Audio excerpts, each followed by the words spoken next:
I have the pleasure of being here with Mr. AndyTalaga, and Hello. he is our first GIMP PC tournament director, and he's been with Star Wars CCG a long time.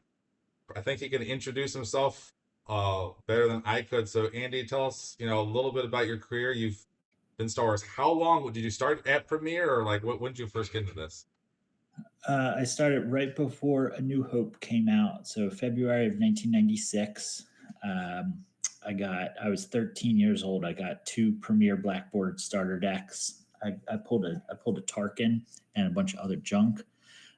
Probably like your random Premier rare two red cards, charming to the last or some crap like that. And I only had one other person that I played with from school, and I got a two-player starter set as well, like a couple weeks later, which came with the like really bad Vader, and then I was just unbeatable because I had Vader and Tarkin and a Dark Jedi lightsaber, and Nice. my friend who had like a starter deck and like three booster packs worth of cards, like his best character was like Leo's Leia, and there you go. We played like that for like a year, adding like two packs of cards at a time. Um, but then I got a lot more involved with like I saw a flyer at the local comic book store that was like this was like right after I guess first anthology came out or something, like maybe like right before Cloud City, and it was like a tournament, and I was like, oh man, that sounds awesome. I'm gonna do that, and I showed up with two like we used to play with just all our cards. You just so the deck was like 350 cards. So I pared it down to a 60 card deck. I thought it was like really good. I got absolutely blown out, like not even close. I still remember um, there's this really good player who became friends with. His name was Joe Young. If anybody from the Philly area watching this, they would know who Joe Young is. And he was losing a game where his opponent had played Revolution on Obi's Hut and was like draining for 5 or something like that with like a lightsaber and proficiency. And me just being some like 13-year-old kid or 12 years old or something like that, just like walked up, and I'd never seen the card Revolution, and I was like, I like stopped their game in my first tournament. I was like, your sight's backwards. And he was like, I know, because he was just getting destroyed. Um, so that was my like first tournament, and I played pretty consistently. I would play, Friday nights was Star Wars card night at the comic book store, and then we'd have tournaments on Saturdays and Sundays every single weekend. Somewhere in the Philly, because I'm from Philadelphia, Philly, New Jersey, South Jersey area, and we would travel. Um, so I played in two tournaments. I played Star Wars every weekend, Friday, Saturday, Sunday, for like 4 years. Wow. Um, till basically Premiere through Coruscant. I got busy with like college applications and stuff around that time, fall of 2001, and kind of just fell out of Star Wars. I like would keep an eye randomly on the PC just because like Scotland Grell, who runs the PC, was his longtime friend. He played in the Philadelphia area for forever. So like, and just like other like good players from Philly are really involved with the PC a lot. So I'd always keep like an eye on it, but I played Magic basically from like 96, 97, about the same time, all the way through till I basically stopped playing Magic at the start of COVID because Hmm. that was it. And I didn't really like the way Wizards was going with Magic at the time. Still don't. So I stopped playing Magic. But I played Magic for like 20 plus years, Hmm. 25 years or something, or whatever that is. And picked Star Wars back up during COVID, 2020. I mean, it was all muscle memory on remembering how to play. And the virtual cards at the start seemed really daunting. I didn't really want to invest the time in learning them because I was trying to just relearn the like old stuff that I remembered and wanted to play what I remembered, but like play it with like 25 years of card gaming, like really high level competitive Magic, Grand Prix Pro Tour playing like mentality. Um, because when I had played it, I was a kid. Like we didn't get all the rules right and stuff. Sure. Even at tournaments, I'm sure we did stuff wrong. But so yeah, I played it and picked it back up, and really just decided that this is the game that I want to play. I collect some other games and stuff, but yeah, just Star Wars, and been playing it basically now for 5 years straight.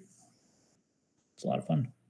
Amazing. No, it's interesting. Yeah, it's interesting that you played Magic simultaneously for a long time, and a lot of people played Magic, but yeah. So yeah, and you didn't dislike Magic, I guess, till recently, I guess, or maybe you were playing the last few years, and but you just like regrettingly, or what? Yeah, I mean, even when COVID started, I was still playing, Yeah. mostly collecting. I mean, I had an amazing Magic collection. It was all beta foil Japanese cards. I basically sold out when I saw the prices really spiking in like the end of 2020, early 2021. I basically moved, you know, 6 figures worth of Magic cards and sold them and bought a house and stuff. So, um, but even at the beginning of COVID, like I was still like buying and collecting a little bit, but um, I didn't the stuff that they were doing with secret layers, and then like all the just kind of, I'm sure anybody who's even remotely familiar with modern, really ultra modern Magic would understand like collector boxes and showcase cards and alternate foil printings of this and alternate art ones of that. And it just wasn't for me. I was like, I'm done with this. And my first love has always been Star Wars, even like before the CCG, just like the movies and Mhm. action figures and the Legends books and comics and all that stuff, growing up. So it was just like, all right, I had a good 25 years of Magic. It's in the past now. Good time to go back to Star Wars. Awesome. No, definitely glad to have you here for Star Wars. No, I've played Magic some off and on the years. I played recently. I played like like 6 months ago Magic for a while. Got to the kind of the highest ranking in the the kind of the Magic arena, but I don't know. It's not the same to me. It's not as much fun. I like the more depth of Star Wars, and so speaking of there, so obviously we have this, Premier Death Star 2 tournament coming up. You were Mhm. playing at the time in 2000. So do you remember what your original, Premier Death Star 2 decks were like? Obviously the meta time was originally just a few months. I don't know when Death Star was like the summer, and then by later on we had, In the summer, I remember I had just started, like, I just got my like very first job, right? And like, I was I was working, so I had like money, but I was 16. I didn't have like any responsibilities or payments for anything. And it was like the first like I'd like just started working like 2 or 3 months before then, and had been just like saving money. And then like, oh, Death Star 2's coming out. It was the first time I bought a case of cards, and hmm I was just like, oh my god, right? I remember ripping open like all these packs, 6 boxes worth and six. stuff. Wow. And then like every week I'd get paid and I'd just go to the comic store and buy Death Star 2. It was fantastic. I had so many like Lukes and Emperors because there's a box mapping to it. So Mm. generally if you buy one pack, like if they open up a brand new box and you buy a first pack of cards, you can map and I believe back in the day I had memorized the mapping of it. Like I don't remember it now, but like you can map it, and so you're like, all right, uh and I would just go and be like, oh, you open a new book, can I pick the packs that I want? And I would just pick out the Emperor and Luke. Of course. Why Because you not? could do that. No, why not? So yeah, but back in the day, what was I playing? um Mark, it's funny. This came up on Slack today. Slack being where most of the open players hang out. Martin Falk, who was an old time German pro, He used to play with Bastion Winklehouse a lot back in the day. Doesn't play anymore, but he had this really awesome hidden mains deck that was like really just teched out for like all these like one of cards, and like use Tibrin to like retrieve stuff, and it was a really cool deck. So I played that. It was incredibly difficult to play, and I was not good at tracking back in the day. So like you'd use the premise, you'd use like Figure and Dan to like track Destiny through your deck, and I was terrible at it. So I just like really didn't do great with it. But I played Hidden Mains for a long time. I also played Throne Room Mains, and with like a lot of Revolutions, even in Death Star 2 when Crush was out. But for whatever reason, Philly had a lot of ISB, and Revolution just crushes ISB if they don't start Crush, because you just revolve Coruscant or the Of Imperial course, Square or that's whatever one they of the best start, things and to then do. the game's Definitely. over. So played a lot of Throne Room mains and Hidden mains, and Dark Side Hunt Down, a lot of Hunt Down, and I would always randomly play like just kind of quirky decks as well. A lot of Skirling odds manipulator decks, Hmm. which is really an annoying deck to play. It's funny, you go into the deck tech archives and you can find a tournament report by Steve Skilton, who runs the deck tech archives. And he's from Philly, and I played him. I don't even remember this tournament, and he's writing, and I'm playing Skirling odds with like 15 scanning crews, and just absolutely obliterate him in this match. And you can just read the like absolutely seething anger and frustration in the words of this tournament report in this game that he played against me. So yeah, but I would say probably Hunt Down and Throne Room mains were where I was at. Looking back, it probably should have been Bring 'em Before Me and Hunt Down mains, or Bring 'em Before Me and Throne Room, but Hunt Down's good enough. No, very cool. Yeah, no, I mean, back in the day, I bought one box, not a case, I bought one box. I got one Emperor, one Jedi Luke, and I thought that was cool. I know another guy who got no Emperor, no Luke. He just got Vader's saber, the dueling saber that no one uses anymore. So you bought a case and then you bought a box every week. So do you remember how many ultra rares you ended up with, or do you Well, remember? I know that shortly after, um, there was no problem. I mean, Reflections 2 came out, um, you know, 5 months later, and then Tatooine was like hot on the heels of Reflections 2 because they pushed out so many sets in 2001. Yeah. So I remember playing Agents of the Black Sun, right, the Dark Surgeon deck that Alex Tennant made, and there was no problem playing Six Emperors in that deck for me. I don't Okay. remember exactly how many like of each, but I would guess 5 to 8 copies of each of them. Um, it's pretty cool. They're good cards. They should be Destiny 1. That probably so. Probably so, but Yeah. oh well. All right. Is what it is. All right, well, very cool.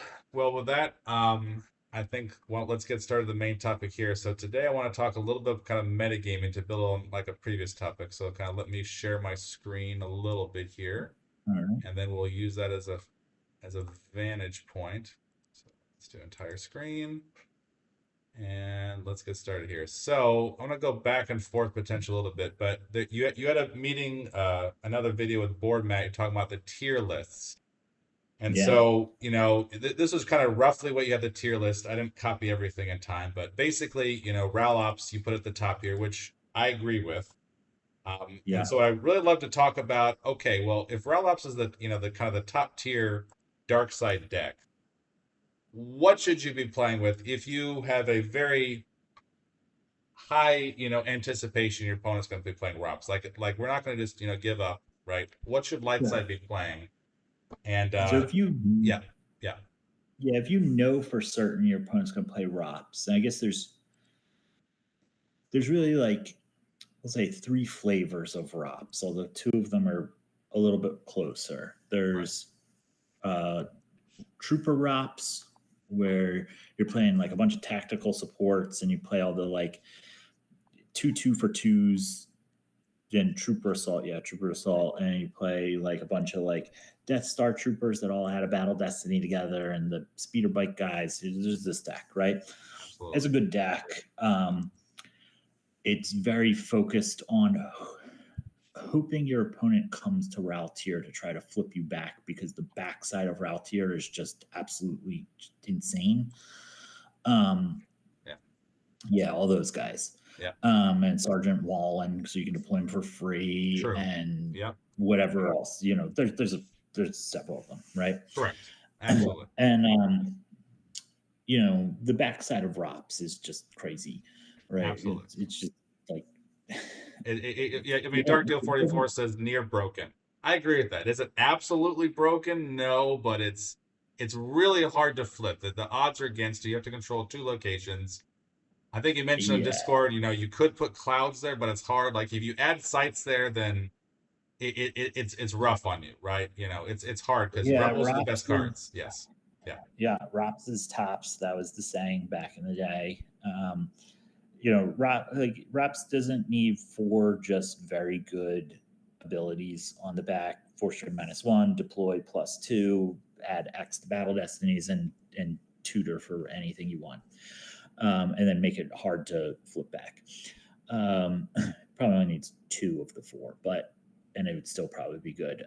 But or at least be playable and not just like crazy. So it's hard to flip this objective back. And so like most light side decks, like there's basically like 2 light side decks that don't just absolutely fold to the backside of Raltier operations, and those are Throne Remains and Prophet. So if I'm trying to play against ROPS, I want to be one of those 2 decks. Mind What You Have Learned is like okay. It could be like 50-50-ish, right? Depending on how fast ROPS gets set up. If ROPS is able to like satisfy battle order or well, I guess it'd be battle plan, right? If they're able to like satisfy it early, because ROPS isn't really affected by test 1 the same way that like a lot of other dark side decks are affected by test 1. And then like to go back to the idea of the buckets of ROPS, right? So there's troop ROPS, and then there's walkers, which are just reacting ATSTs. You don't play like all the troopers. This one's got you're playing like Major Marquand and Lieutenant Watts, and you play a couple of these other guys that are just going to be like powerhouses with Imperial Rest Order, Lieutenant Cabell, DS-61-2, evacs, and then back them up with like Emperor, Janus, Sim, EPP Vader, Mara Jade, Tarkin, etc., etc. Like some of the like names, for Dark Side. And then with the Emperor, you're gonna put what's the effect? Overseeing it personally on him. And now, like, so that's where like Jet Test 1 might be good, but you don't really need overseeing him personally to do it. It's just like a way to like just absolutely snowball the matchup. And then there's just like a pure, more mains controlling. It's a little bit slower ROPS. A lot of the same cards, but you're not necessarily going as heavy on ATSDs, because with ROPS, it really matters about your location choices. So for like ROPS troopers and ATST ROPS, you're generally going to be using more of the spaceport sites. There's the spaceport site that lets you move for free between spaceports, the street. There's the prefect's office. So if you have a leader there, which like Vader's a leader and the Emperor's a leader and Evax is a leader, and I think Marquand's a leader, like whatever it is, right? There's like a bunch of random leaders. You can put a leader there, and then it buffs all your Imperials. They're +1/+1. Ozzel's a leader; he's a great one. First They're all figure too. +1/+1. Yeah. Plus, they're getting a bonus from arrest order, and now they're all just big, right? Either way, whether it's trooper ops or this kind of reacting ATST. Now, the ATSTs don't really get the benefit from prefect's office, but they get free movement. They react around, so you can spread out a little bit more. The mains version that's just focused on like Vader, Mara, Emperor, and you just set up this like high immunity to attrition guys that are already hard in this era to like kind of kill without especially if your opponent can't drop like a lot of guys because of the deployment modification, the +2 to rebels and stuff. And like Toska and Milas don't really cut it against Emperor and Vader. Maybe Mara Jade a little bit, but like whatever, right? So you try to set up like almost like a fortress route here. And this one's going to use not really the spaceport site. It's going to be forest, jungle, swamp, desert, because the light side game text on all of those, well, forest makes your guys immune. Jungle's just really good because you don't necessarily always need to defend it, and it makes immunity to attrition less. Swamp is plus to battle, which, unless they have battle order out, makes it hard to battle there. And then desert's -1 to battle destinies, which is effectively the same thing as +1 to immunity to attrition almost. And so you try to set up like this, like fortress ROPS. And so like the Walker one and the mains one are kind of a lot more similar than the Trooper one is. But like none of these are really affected by Great Warrior. And to be honest, none of them are really affected by Test 2 either, because like on the Trooper side, you're going to put like 6 guys down or 5 guys down, and you're going to have more than 6 ability. On the Walker side, you're going to be reacting with 3 to 5 ability, moving around. And on the main side, everybody's ability 6, so you have enough characters that'll be ability 6. So like Test 1 and Test 2 don't affect ROPS from the Mind What You Have Learned perspective, which Mind What You Have Learned tries to capitalize on Test 1 and Test 2, really hurting other dark side decks. And Test 3 doesn't really hurt ROPS either. Reduce -1 to every destiny draw. Like, yeah, but okay, fine. I'm adding 4 to my battle destiny. Okay, instead of adding 4, I'm adding 3. Great job. Yeah. You did it. Mind What You've Learned. And then like Test 4 just takes a long time to get to, and same with Test 5. And by the time Test 5 is done, like the game should be over, because ROPS is trying to set up search and destroy, right, and ping damage. And nobody plays Test 6 because it's absolute garbage. Well, So it's late to get there. I mean, I guess if they don't have Vader, it's nice, but you're right, it's very late, so it's hard to use. yeah. Yeah. Yeah. So like, and like, not all Mind What You Have Learned decks test to 5. There's different flavors of Mind What You Have Learned testing.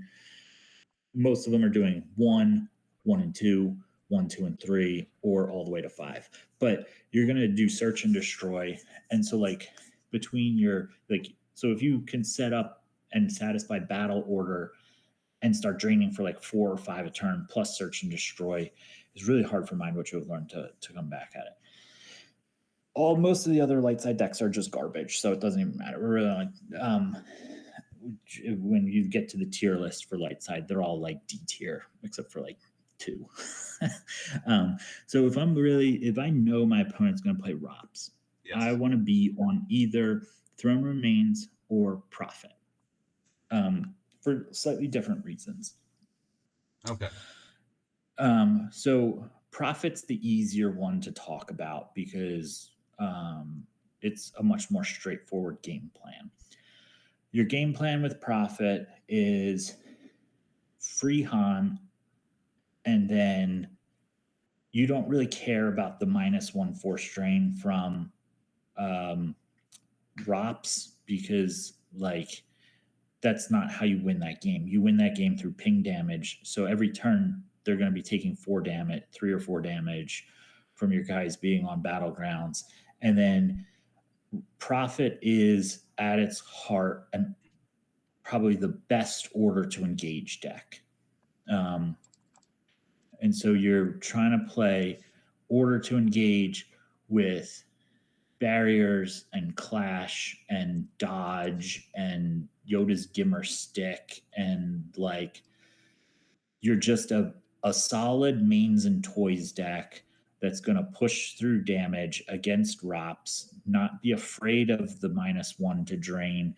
You're just doing your own thing on Tatooine, and then randomly you put like, I don't know, Leia or somebody over on Raltier with a Gimmer stick, and then like that takes one site, right? And then they're just losing 3 to order to engage. You know, they want to be able to battle you, but you're avoiding all the battles. So you're like negating another part of Rops's backside, right? You're just trying to not battle them. Sure. And And and, then like, I yeah, guess let me get like into specifics. So I mean, I have Dark Deal 44's list, right? So okay. I have his list, and I think it's similar to yours. Oops, let me go back to I that. play his list. Yeah, I mean, So, yeah, I know. Yeah, you did a video on his list. So I but mean, I mean, I have like a couple versions of Prophet. I think his is very finely tuned. A lot of people will play Bastions as well, which is a slightly different build with like Wedge and Red Leader and Biggs and Home One and stuff. But yeah, for the most part, you know, you see this kind of a list and you're like, one, I'm character light. So I'm just trying to avoid battles. I'm just trying to sit here and ping a bunch of damage. And because I'm not committing many cards to the table, I have more cards than you. And so I'm able to just weather the game longer. If I win, I'm going to win by with 2 cards left in my life force, right? That's how that game's going to go. And you know, I think that in itself is a really important point, in that you have to remember that every card played to the table is a force lost, right? And yes, that's like a very key thing.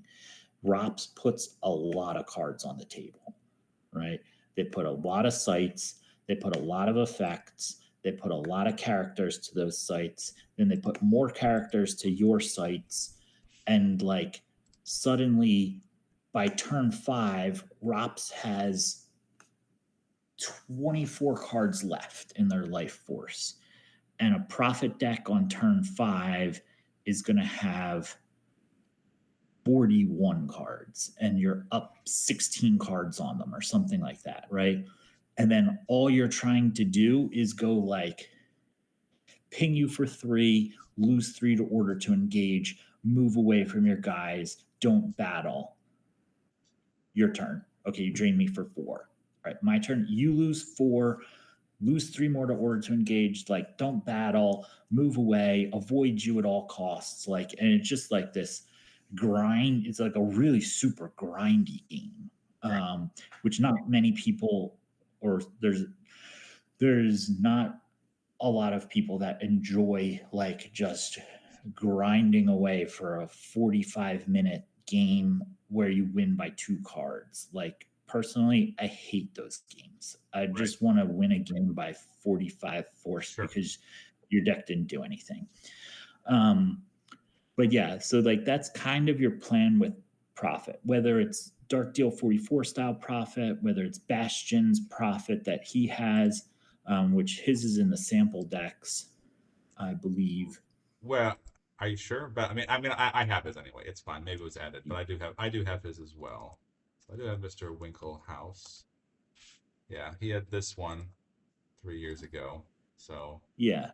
So this is this is in the sample decks. So okay, sometimes you'll see this. This is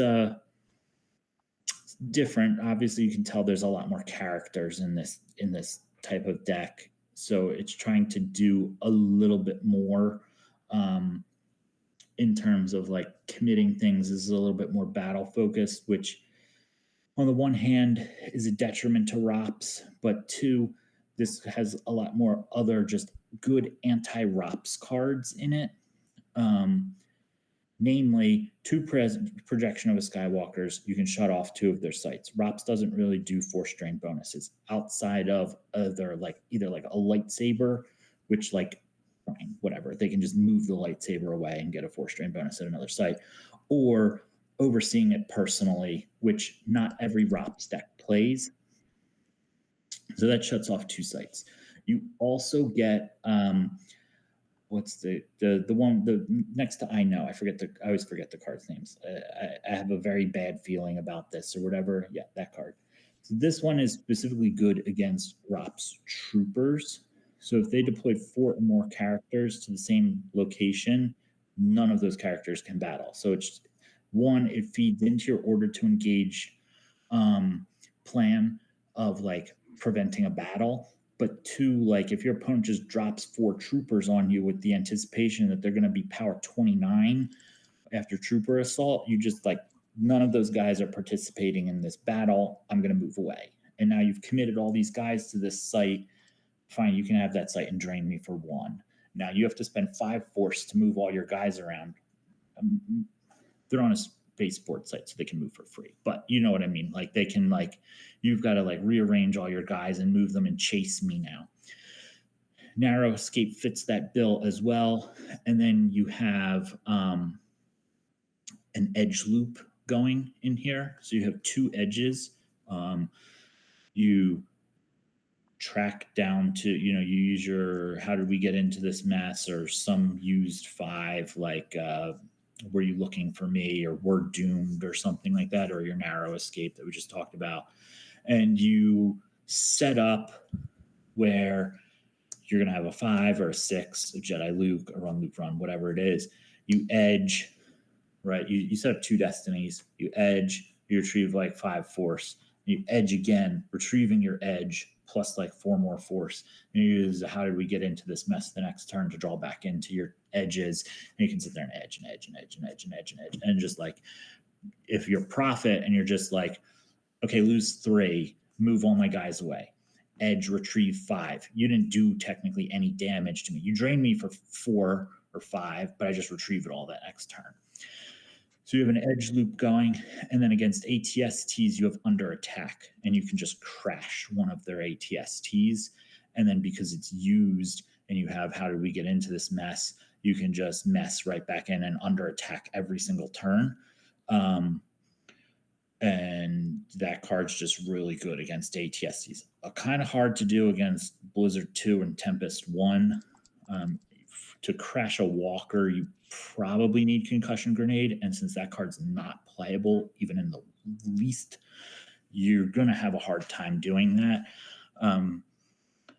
because you would need to draw like, what is it? I forget exactly what Thunder Attack is. You either draw above the armor, or you draw above like a 7 or something like that. A Destiny of Armor. So you have to draw 9 for Blizzard 2. Yeah. And you have 3 with a lightsaber. So this deck has 2 6s in it. You have to draw 1 of your 2 6s to crash it. So it's kind of hard. Whereas an ATST is armor 3 or 4. That's easy to do, especially with a lightsaber. You have to draw 2. Like that's very simple. So this deck is set up where it can actually fight against kind of all the different flavors of ROPS, whereas Dark Deal 44s can still simultaneously fight against all the different flavors of ROPS, but it's primarily doing it through Gimmer Stick and Clash and Dodge, as opposed to doing it against with like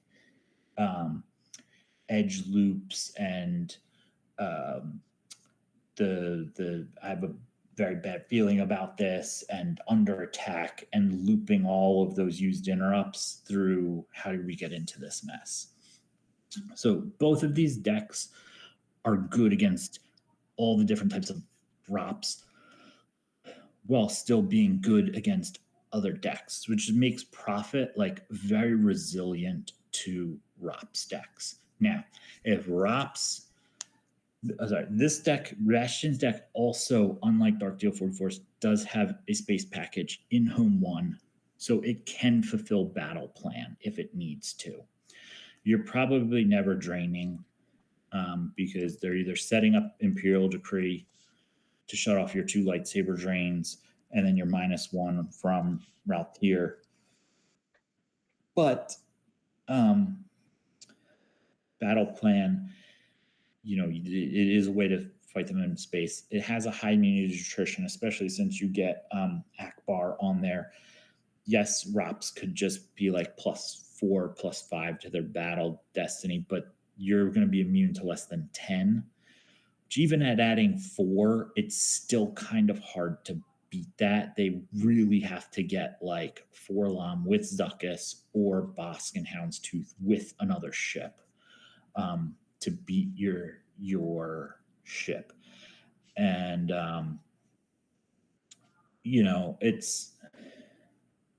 it's not the easiest thing to do. And so they can kind of hang in space if they need to,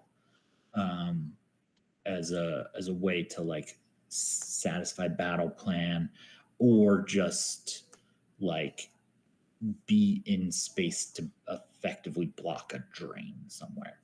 So both of these decks are good against ROPS. ROPS can just be fast. Like, ROPS is modal in that it can choose when it wants to flip. It could flip on turn 2 every game almost if it really wants to. It could flip on turn 6 if it wants to. And whenever it decides to flip, it's just going to try to control the game. So Right. you and you don't know when your opponent's going to flip. I would assume against a Prophet deck that's pinging and trying to set up order to engage, you're going to want to try to disrupt that a little bit faster than turn 6. So you're probably looking at like a turn but it does have the ability to really mess with things.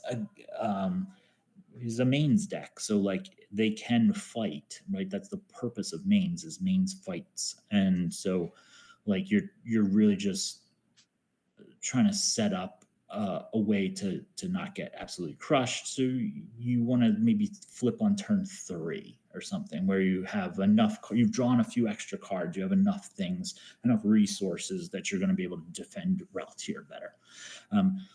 Sorry, going back to card choices, looking at Bastion's list again, some other things that really stand out that are just really good against ROPS is Henempty makes all of their cards cost additional, right? Except for Marajade. True. And then you have Wedge, who can cancel a drain, and that negates the Battle Destiny plus X, because you also have Biggs and Red Leader with him. So you can just like Biggs and Red Leader plus somebody, cancel your Battle Destiny, shoot your guy. You put him with Lando or something. Lando doesn't cost plus X down to Raltier because he's an alien. Shoot your guy, cancel your Battle Destiny. Shoot your guy, cancel your Battle Destiny. Shoot, like you can do that kind of stuff. So like, I can tell that when Bastion built this deck, he built it with ROPS as public enemy number 1 in mind, as opposed to say like bring them before me or hunt down, because this deck doesn't really have as many good cards against like a really solid Vader deck, the way that Dark Deal 44's deck is like very tuned to fight against Vader decks. You have, disarms and advantage, and you've got sack and blaster deflection and lost in the wilderness and swing and a miss and courage and weapon. Like his deck is like, oh, you're going to play hunt down? Oh, you're going to play bring them before me? All right, let's rumble, right? Like, this is the deck that I would take if I knew if I'm set on playing Prophet, because I think Prophet is very good as a well-rounded mains platform for light side. If I'm going to go in with Prophet, Dark Deal 44s, and I know my opponent's playing hunt down or bring them before me, I'm going Dark Deal 44. If I know my opponent's playing ROPS specifically, I'm going with Bastion's deck. And if I'm playing against troopers, like ROPS troopers, I'm still probably going with Bastion's deck there. But I think I would try to incorporate some of the things that Kevin's doing, Dark Deal 44 is doing. Like, I really think both decks would benefit, or Bastion's deck would benefit from like Gimmer Stick, maybe Advantage. You want to try to set up a point where you're gonna, because you can just beat a character of ability 3. Like, it's not like Mara Jade's impossible to beat. You might lose a couple guys, or you might lose a guy with it. Vader, choke Vader is going to be hard. Rops has really terrible destiny though, like in general. So like choke Vader is not really going to like choke anybody in this deck. The Rops is not drawing a 5. So Advantage is just another way to set up more ping damage, because you're not going to do damage otherwise. So I think like you could make kind of an amalgam of both of them, and you should be pretty good against Rops. A sack package with senses are also just good against Trooper Assault.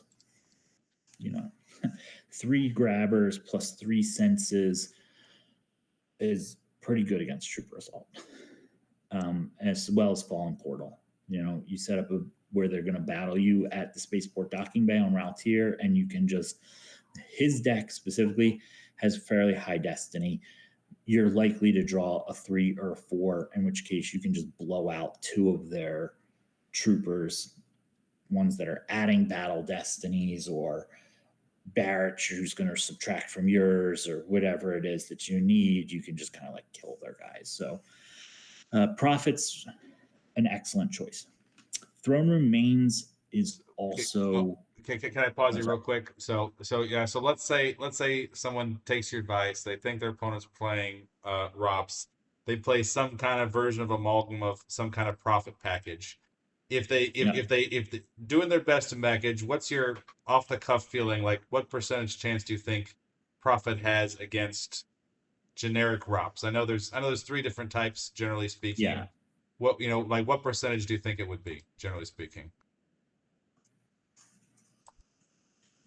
I mean, even having a deck that's kind of geared towards fighting against Rops can just out of nowhere just beat you. Right? They can. Oh, I tutor up my Tarkin, and here comes Vader, and choke Vader and Tarkin, and I track to 4 rounds, and I'm going to choke Han, and they're going to draw a destiny, and I drew a 5, and now it's a 10, and cancel yours and just blow you out. Prophet, it really depends on how fast Rops wants to be, and also how fast Prophet wants to be. Prophet can just sit there and sculpt a hand to be able to defend keeping Han on the board, because once they flip, Darkseid can just every turn go into their deck and go find the next thing that Lightside's going to have to be worried about, that's going to try to come get Han, right? Whether that's Ig or Choke Vader or Mara Jade or an EPP Vader or whatever, right? Trample, etc. So Lightside they want to be fast so they can flip and start ping damage, but they also at the same time contradictorily want to be slow and be able to make sure that they can capitalize on retrieving 5 force, make sure that they can defend against search and destroy, make sure that they can defend their Han, make sure that they can find their order to engage. So both of them have like very distinct game plans, and I think it really comes down to who's better able to get their game plan going. It's going to honestly be, in my opinion, I feel like this is really just a coin flip match. It's 50-50. Good player versus good player. Yes, there's luck. 50-50. Now, if I played a lot of Prophet, if I sat down, I think I'm a decent enough player that I could pilot something like this. If I sat down against Brad Kipple playing Rops, I think I have like 10% chance to win that game because Brad Kipple is just like a a master of playing Rops. Like there's no chance that I'm gonna honestly beat him. Um, Well, if I'm sitting down and I'm playing a mid-level player who's playing Rops, and I have a good hand, maybe I might think of myself as being 60-40 or 65-35. But it really is dependent on the matchup. You're just looking at this deck is just like, God, no, I don't want to play against this. well, I mean, his is very fast, and obviously, I think we had Kevin Shannon, which I think this was heavily influenced by Kevin Shannon's version because it has the Kashyyyk version, and Mhm. it closes you off. It has the tramples, right? And but you have things like Endicott, which deploy for free to Docking Bay, Oz, which deploy for free. So this is technically capable of flipping turn one potentially if really wanted to. Turn two definitely. So and it Sure. is kind of the the ATSD slash Walker version. He did have Tempest one just to get the two card combo here. But yeah, this is extremely fast. Overseeing personally win more.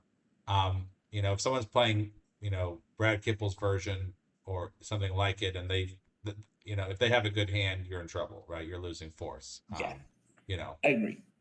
Especially if Brad Kibble's piloting it. sure. So I would say, you know, two decently average players who are competent. They know how to do, they can definitely track one card around. There might be tracking two or three cards, maybe a card in their opponent's deck. They know how to play, how to sequence their cards, etc. Like decently good players playing it. I think the game's probably 50-50.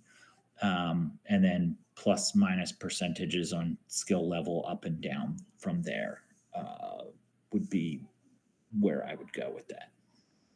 Okay. All right.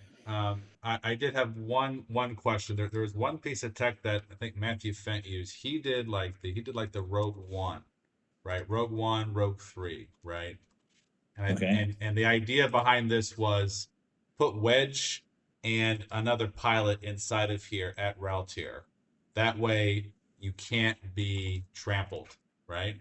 So the major weakness of Wedge and a buddy here is they can be trampled. So if you're able to deploy this away from an ATSD, because if you deploy this straight next to an ATST, right before you put someone in, they can just trample it immediately, right? Because it's unpiloted. You're Yeah. screwed there. But I saw that in his game that worked. I don't know if you think that's an effective strategy. I mean, obviously, I don't know if you think this belongs in a I profit don't, deck. Go I ahead. don't, I don't like it. I don't like it for the reason that I think you just play the card Sense instead. Sense is the same destiny if you're worried about your destiny. Sure, profit or Rops might have oppressive enforcement. They probably have oppressive enforcement. They may even have. They don't play. I don't think Rops plays.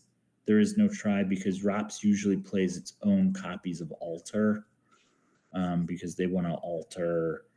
Um, well, they play Alter for this reason of Lightside plays Sense, so they want to be able to cancel Sense. There's a couple other cards you want to Yeah. get rid of as well, I mean, but yeah, it depends which version. Like Dylan's version, he had there is no try. Dark Deal's version, he mhm, has there no try. But I have obviously you're not going to run to Robs that has there is no try and the altars, so it's going to be either one. Um, right. in that particular case. And if they have there is no try and they don't have oppressive enforcement, and like I guess you're worried about trample, just sense it. Like if I'm playing Yeah, Dylan's deck here, yeah, he's got one trample. I sense it. I'll lose two cards in the sense, but I never have to worry about trample again. Yeah. Maybe I don't know that. Maybe maybe there's 2 tramples in the deck or something like that, right? But like, there we go. We're done with trample. And now, what does this deck do against wedge? Right? You basically have just Vader with Saber to Yeah. deal with wedge. If they're doing an oppressive enforcement, it's a little bit harder because yeah, you can sense the wedge. One, they might grab your sense, and okay, wedge lives for a turn, but then the next turn they just spend 2 force to get the trample back. But you know, hopefully you would kill their walker or something. Um, and there's just other cards that you would want to sense in general against ROPS: barrier, monarch, trooper assault, tactical support, projective telepathy, um, etc. Right. Okay. So oppressive enforcement is the better card between there is no try and oppressive enforcement. Like if you have a choice to play one or the other, I would almost unilaterally give you the advice of you should play oppressive enforcement. There is no try is garbage compared to oppressive enforcement. I don't think that it's a good card. The ability to just cycle your cards back, especially in ROPS, because you're just going to go get the card they sensed next turn. Whereas like ROPS doesn't care about the 2 damage and losing the sense. Like, just who cares, right? They still sensed your card. Just recycle it. So anyway, that's neither here nor there. So Okay. would I use Rogue One or Rogue Three?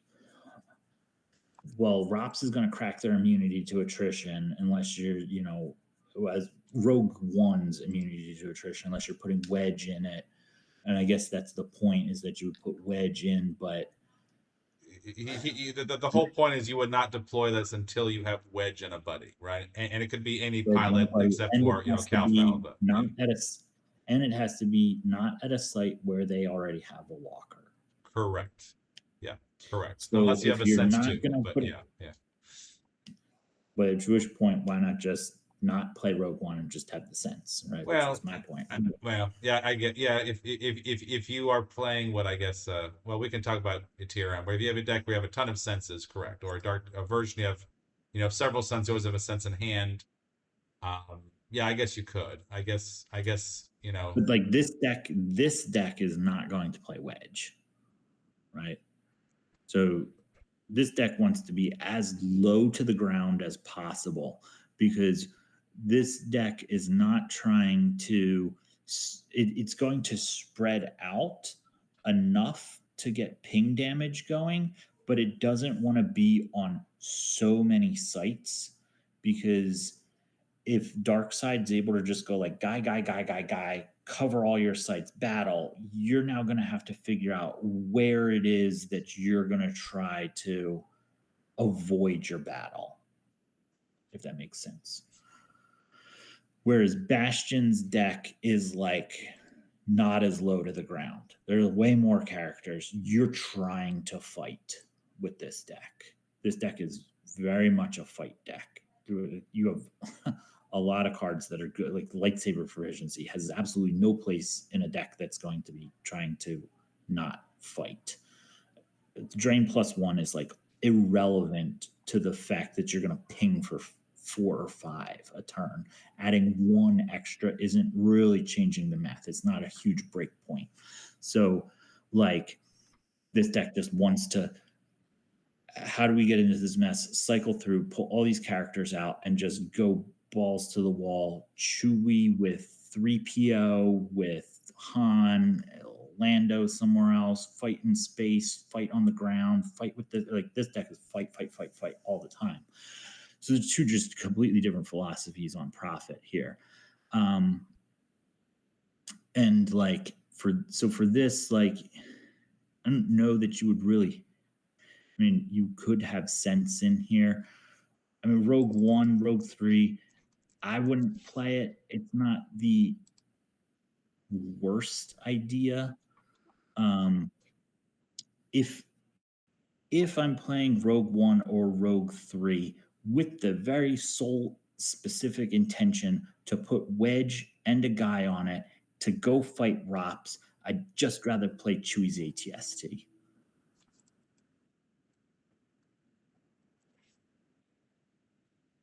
And play an extra copy of Chewie.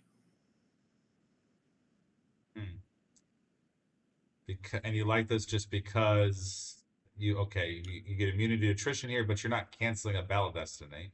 Okay, I guess you subtract one. You put Chewie down. Yeah. Right. This goes down for cheaper, and you put Wedge and a pilot in it. It's an enclosed vehicle, the same way that Rogue One and Rogue 3 is, right? And you're reducing from power of other ATSTs, and you get a better immunity to attrition.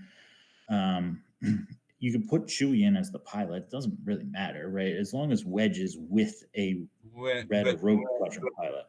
I guess so, but you need Chewie, Wedge, and a Wedge thing, because I mean the difference is that anyone piloting Rogue 3 is a Rogue 3 pilot. You pilot Chewie's ATSD, you're not automatically a Rogue pilot. That's the difference. So I just feel like you're going to have Red Leader or Biggs with this deck. You have 4. How did we get into this mess? You're going to find the card. You like that's not really a question in my mind. Okay. It has a better destiny. It has, deploys cheaper. Chewie is just fine, right? You don't even necessarily need immunity because you're canceling their destiny, so you can still just put Biggs and Wedge into Chewie's ATST, and then Chewie can go shoot something. I don't know. It's just a different take on it. But I don't like, to be honest, I don't like any of the vehicles. I just wouldn't even go down that road. Okay. All right. That's perfectly fine. So let's talk about where were you going with Throne Remains. So Throne Remains, and you believe your opponent is using ROPS. Okay, so if my opponent's going to be on ROPS, again, it's the same options for my ROPS deck, right? It's Troopers or it's Walkers, or it's like a Walkers mains deck, more mains than Walkers. But those are my options. So Throne Remains, going first is unnecessarily unfair, right? Darkside being able to go first every game makes Darkside better, and that has been historic since Premiere. Yeah. Lightside being able to go first changes that dynamic, and whoever goes first is just at a much better position in the game. Mm-hmm. So probably I'm going to play the farm nudge version of this rather than the docking bay version. The farm nudge version is a lot more let's go fight, whereas the docking bay version is a lot more control based. So if I don't want to, there's an old Magic term that Mike Flores coined that I think that a lot of people, or maybe some people, will be familiar with, which is the "Who's the Beatdown" article. If you've never read it, search Google for "Who's the Beatdown," and in it he talks about, he relates it more to Magic, where there's control players and there's aggro players, and the tempo of the game, basically how fast are you trying to be in a game. And the main thesis is that misassignment of role in a game leads to game loss. So understanding if you're going to be the control player or if you're going to be the beatdown player, and if you're misassigning your role as, I think I'm the control player, but I should be the beatdown player, you're going to lose the game. And I think that Throne Room is one of the very, well, like similar to Prophet, how Prophet can be. Throne Room is much better at modulating itself between those two dynamics, whether they're going to be a beatdown deck or they're going to be a control deck. Even within the umbrella of I'm a nudge farm deck and I'm a lot faster because I have more activation at the start, and I'm able to be a better beatdown deck and fight, or if I'm a slower deck that's playing docking bays and I'm going to do some type of like anger, fear, aggression package and be just slower, more controlling, it can just instantly flip into a beatdown, aggressive style deck. And I think Throne Room does that exceptionally well. It is the best mains platform, bar none. Like, it is absolutely the best mains platform. Um, and the thing that makes Throne Room so well, there's a couple of things that make it. One, it gets to go first, right? We've established that. That is the absolute best thing that you can do with Throne Room, is that you're going first as light side. But second is that if you look at the other decks in all of Star Wars CCG at this point, if we looked at the entire metagame deck, with the exception of maybe Brangus, they all are centered around an objective, and that objective is themed to what that deck is doing. So Prophet is, I'm releasing Han and flipping, and then I'm gonna ping. And Hunt Down is, I'm gonna put Vader to a site and we're gonna battle or duel, and you lose something to Visage. And Bring Him Before Me is, I'm gonna take your Luke and probably not duel, but duel. Tig is, I've got Luke and I'm gonna give him to Vader and we're gonna duel. Whatever. Rescue the Princess is absolutely god awful, but let's move Leia to the war room and flip. Whichever deck you're building, they all have like a theme that you're trying to work towards, and so you're building your deck to meet what the objective is doing. Whereas Throne Remains is just a pure reaction deck. It doesn't have a theme. It's just good cards. And whatever your opponent's doing, it has the tools and resources necessary to meet your opponent face to face and actually do something against them, whether that's ROPS or Hunt Down or Bring Him Before Me or ISB or any of these decks. You can just react to what they're doing in a way that's going to give them trouble. Now, for Throne Remains, again, it kind of depends on how you built it, because it's open ended. It's an open book. You can put whatever you want into this deck, right? And chances are it will probably work out for you. If you want to do a high destiny deck where you're drawing multiple battle destinies and you're clearing out sites, you can do that. If you want to put in a heavy sense alter package, you can do that. If you want to be a sit and drain with home one at Kessel or Coruscant and with launching the assault, you can do that. If you want to be a Super Falcon deck, you can do that. If you want to, whatever it is you want to do, you can do it within Throne Remains.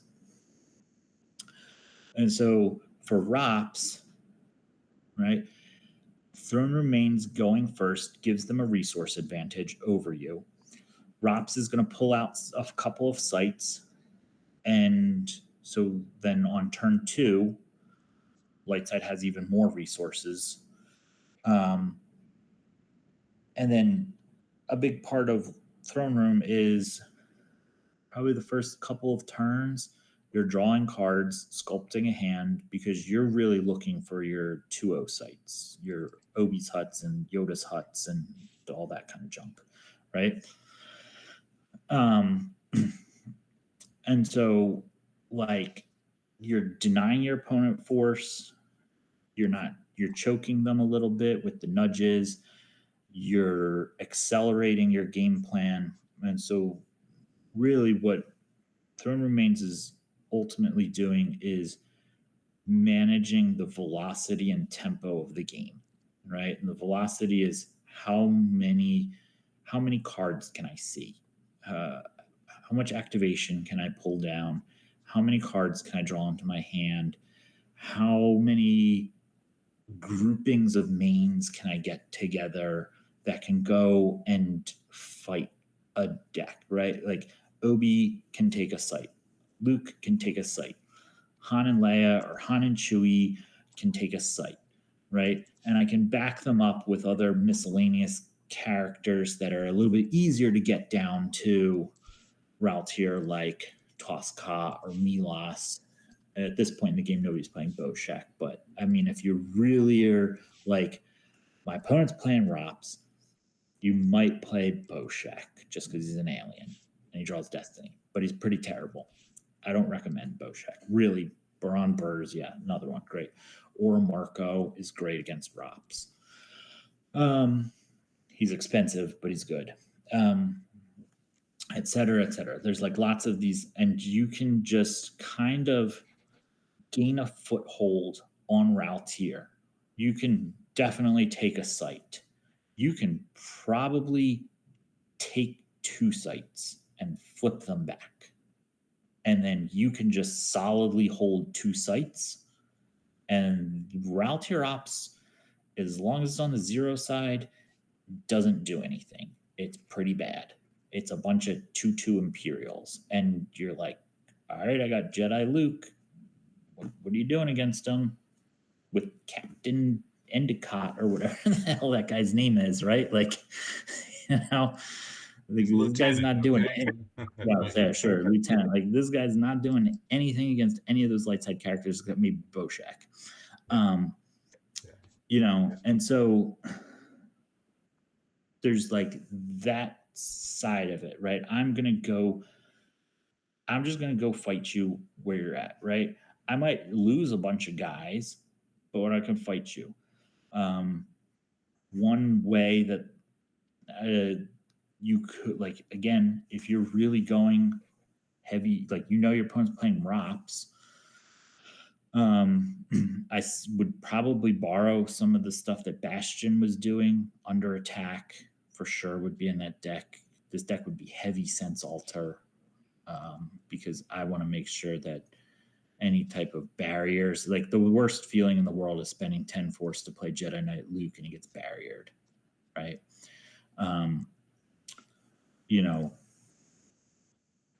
I think, yeah, you can do that type of stuff. Look at Destiny Adders. Jedi Presence is really good, to be honest with you. You put Obi down with Luke and Jedi Presence and Luke's power 12, or you put his lightsaber on him. He adds to defense. I'm thinking of no, it's power +2. No, if you double Luke's power, it'd be 16. I mean, it's pretty good if you can do it. Yes. Sure. Skywalker's is great because that cancels barrier, et cetera, right? There's like all these other things. Sure. You're either on a home 1 package, which we already established back when we were talking about Bastion's thing, is harder-ish for Rops to deal with and basically impossible if they're on the 0 side. And Super Falcon is still just really good, right? Like, fine, you might kill Leia, or whatever, I'll throw on a EPP Obi-Wan onto my Super Falcon so I can just forfeit them as a passenger, but I'm going to draw 3 Battle Destiny. I might draw 5 with I Know or Punch It if I decided to go that route. Like, 5 Battle Destiny is going to clear out anything in space. It's going to happen, right? And Punch It makes them immune to attrition, so I don't even care if you add 4 to your Battle Destiny.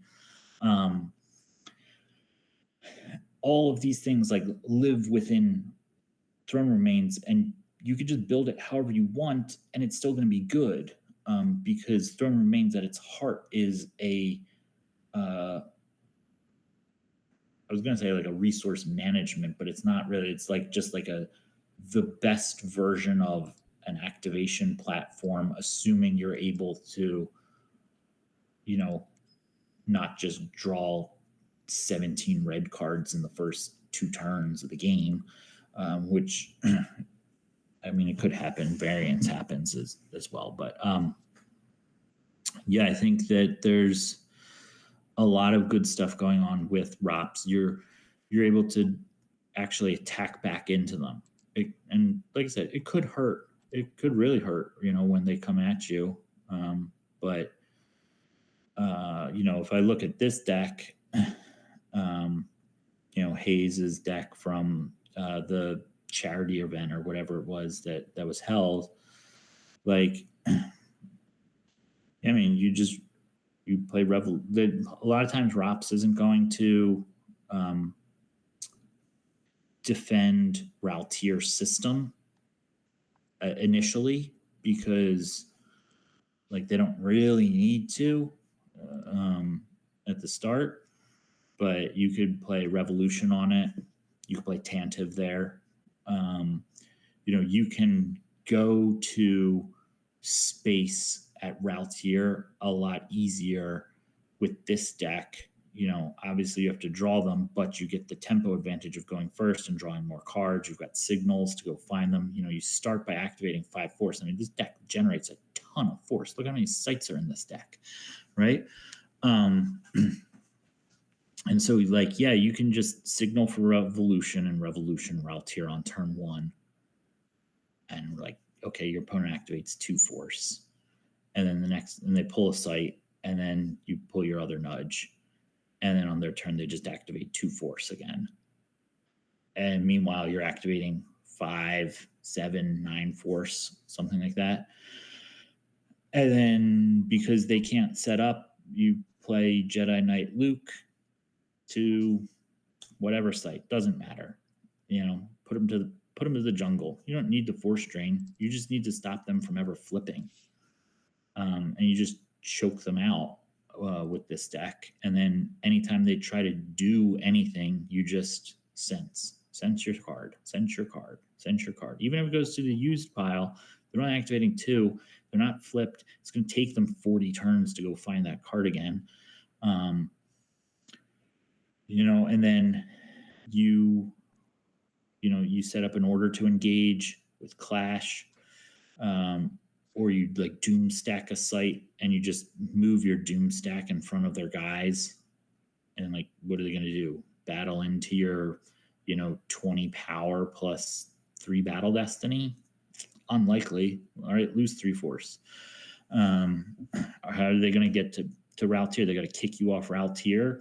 They got to kick, like, this deck is pretty good against Rops, it looks like. And if you went with the docking bay route of Throne Room Mains, it's a lot slower. In that deck, you are very much trying to be the you're trying to be the control deck, right? You want to put Rops as the beatdown deck, but what does a beatdown deck do against a deck that doesn't present any options for beatdown and just sits there and goes anger for aggression, anger for aggression, anger for aggression, right? And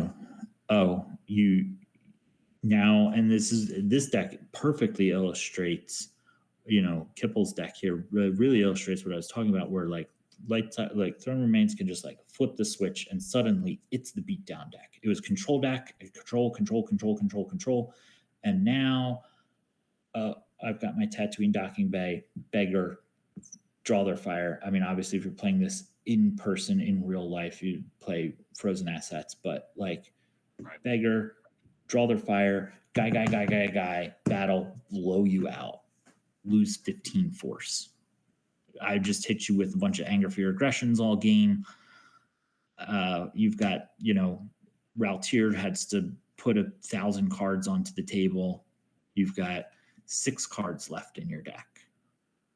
Good luck trying to win this. Coruscant, Super Falcon, or Coruscant Home 1. Drain you for 3, good game, right? So this deck can, like, out of nowhere just flip into a beatdown deck, as opposed to like Hayes's style deck, where it's just trying to like choke you out early and then solidly control like all of your sites as you deploy them. And like, if you're Rops trying to beat that, you just have to sit there and like hold all these cards in your hand and then boom, play ROPS and flip all in one turn. I play 4 locations, and like they just can't do that. You punish them with Grimtash if they try to draw up. So yeah, I mean, I like Throne Room mains versus ROPS. Again, similar to Prophet, if we're going to try to assign, it really depends on how, like what Throne Room mains' opening hand looks like. If they're able to go like 2 site, like even 1 site, and just now the next turn they're going to be activating 7 or 8 force, 2 sites they're activating 10 force, that will do a whole lot towards really controlling the game, because Darkside's going second in that matchup. The Docking Bay version has a little bit harder time to do that, because the Docking Bay version is a lot slower. It doesn't have as good of a time generating early force. You're trying to use staging areas, but like you don't really want to put any of your characters to the docking bays. You have to put them to the docking bays, and then later on docking bay transit over to Raltier, which like opens you up to getting beat down again, depending on who you put down there. It's just a slower deck, so you have to be a little bit more controlling with like the anger, fear, aggressions. But again, it gets to go first, which is huge. And if it is able to if this deck, Keppel's deck here, starts Throne Room, pulls out Home One Docking Bay, and then out of their opening hand gets to play like Hoth War Room, Tunnel Vision, Massassi Headquarters out of my force pile, pull a nudge, and then signal for Revolution, go, you pull a site, my turn, activate 8 or 6, 7, Revolution, Raltier, play, or just even play somebody to your site, then Revolution, Raltier, then play the Home One there, etc. Like it can get kind of nuts for ROPS. That ROPS has to then really be on its back foot, when ROPS is used to being on the, like I'm going first, I'm flipping on turn 2. Yeah. Whereas with Throne Remains, it's like turn 2, I'm activating 3 force. There's no possible way I can flip. They already have Jedi Luke at my site. What is going on here? So I like Throne Remains and I like Prophet for ROPS matchup. I don't really like any other deck against ROPS. I think they're all bad. Okay, so top 2 deck. The only thing I would say about this deck is he does have a key. This deck. He likes deploying the Home One people to the docking bay, right? So these cost 2, or this one actually costs 1. 1. So yeah. Sure. So You can put them to the Home One docking bay, because eventually you'll move them up to Home One. You can put them over to Hoth and then move them to Home One and then move them up. But depending on when that happens in the game, you open yourself up to Marajade coming down and crushing you. So, other Marajade. this is But the right yeah, one. Yeah, this is the right one. your cursor's on the open one. She's not a spy. No, this is the right one. Your computer must have had lag or something. Oh, okay, You had your cursor over the Marajade with lightsaber one. Okay. Yeah, I mean, she's a spy, so she could just come down and crush you. Okay. If you leave Thinespi and Hashin at the docking bay. Yeah. True. Yeah. If you're like taking time to get over there. Whereas I think if you just leave them at Home One docking bay, it's fine. But anyway, overall, I also think that Brad Kipple's deck is definitely missing the card Fallen Portal. His deck absolutely needs Fallen Portal. He has The card's just insanely good. It, I think Fallen Portal might just be the best light side card in all of Premier to Death Star 2. Um, it, It should really be a lost interrupt, but it's a used one, just icing on the yeah, cake. But you're right, Destiny +2, you can kill the Emperor with this thing, so yeah. we'll see. That it's either that or Honor of the Jedi. I don't know which one, but they're both just phenomenal. Uh, anyway, so yeah, that's where I would be against Rops. All right, so you'd say, okay, so Throne Remains versus. Throne Remains versus Rops. I think if Lightside gets a lot of activation, two sites or like a site and a tunnel vision, and in their tunnel vision they pull a site out of their force pile and still are able to like nudge and signal for a Gunite or signal for a revolution or whatever it is that they're doing on turn one before Darkside's even had a chance to go, and they're set up for turn two. uh I'm like 70-30 on Throne Room versus Rops in that very scenario. If Throne Room mains looks at their opening hand and it's like order to engage Clash of Sabers, home one, Tycho, and like three other red cards, none of which get you more force activation, none of which is a tunnel vision, none of which is a Gunite, a revolution, a Jedi loot, whatever it is that you from the first scenario. Rops is very easy to come back from light side stumbling. And that's what makes Rops really punishing.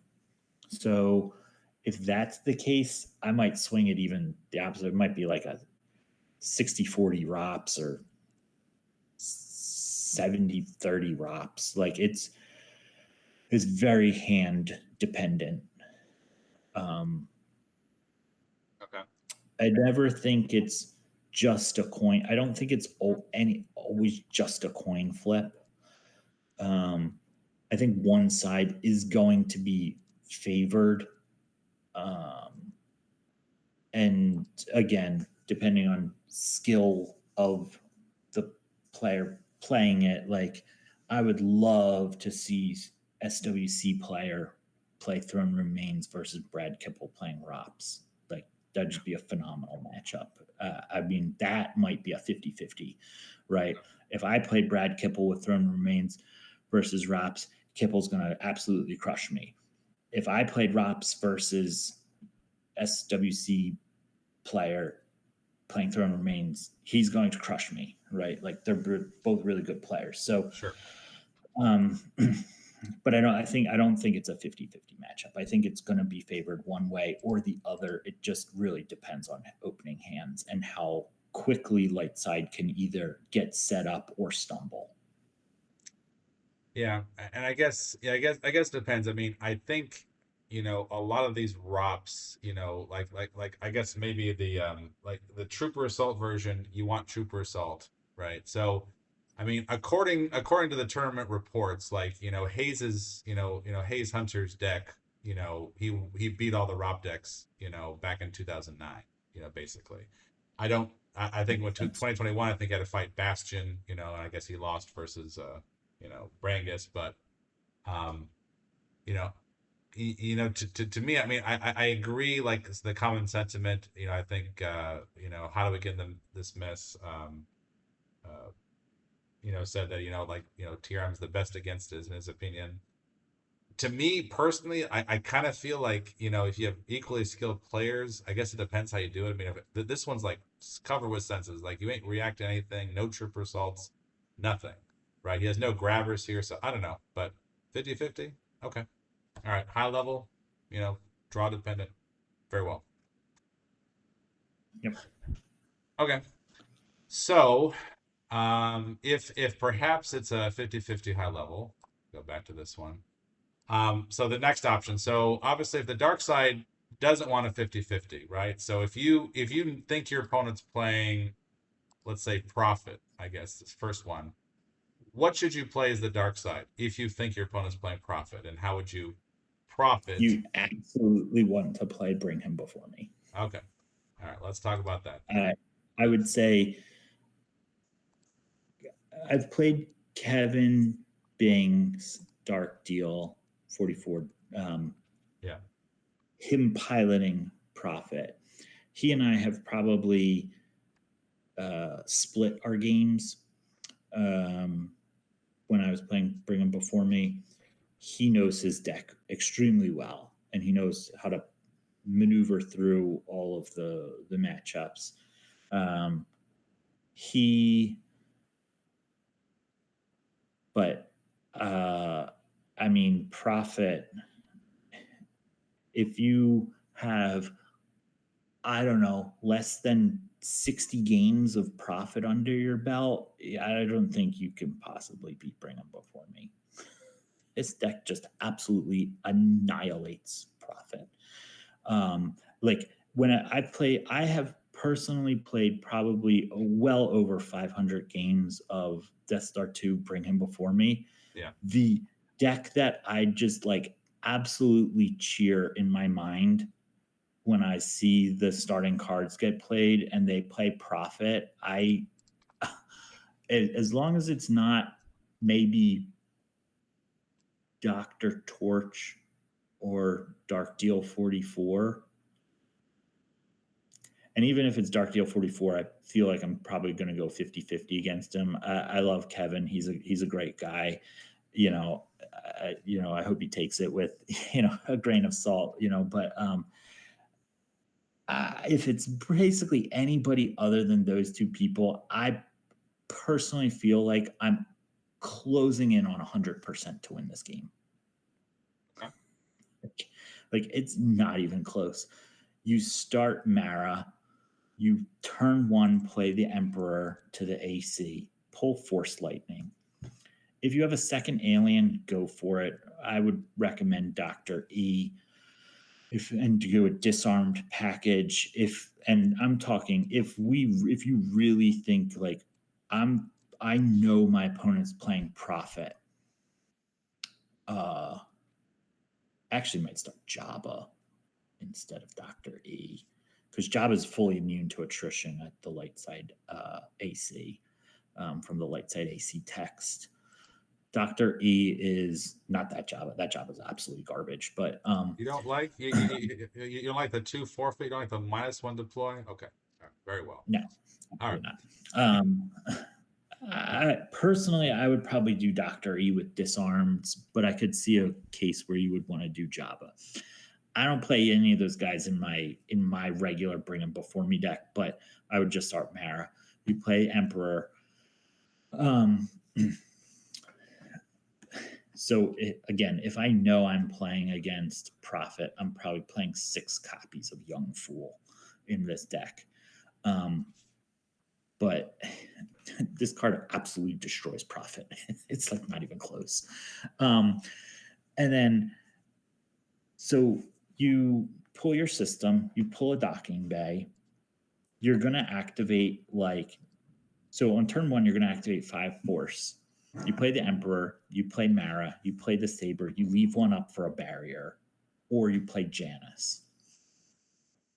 If they come down on turn 1 against you, which they can pull Luke for free with your objective, so you do have to be wary about that.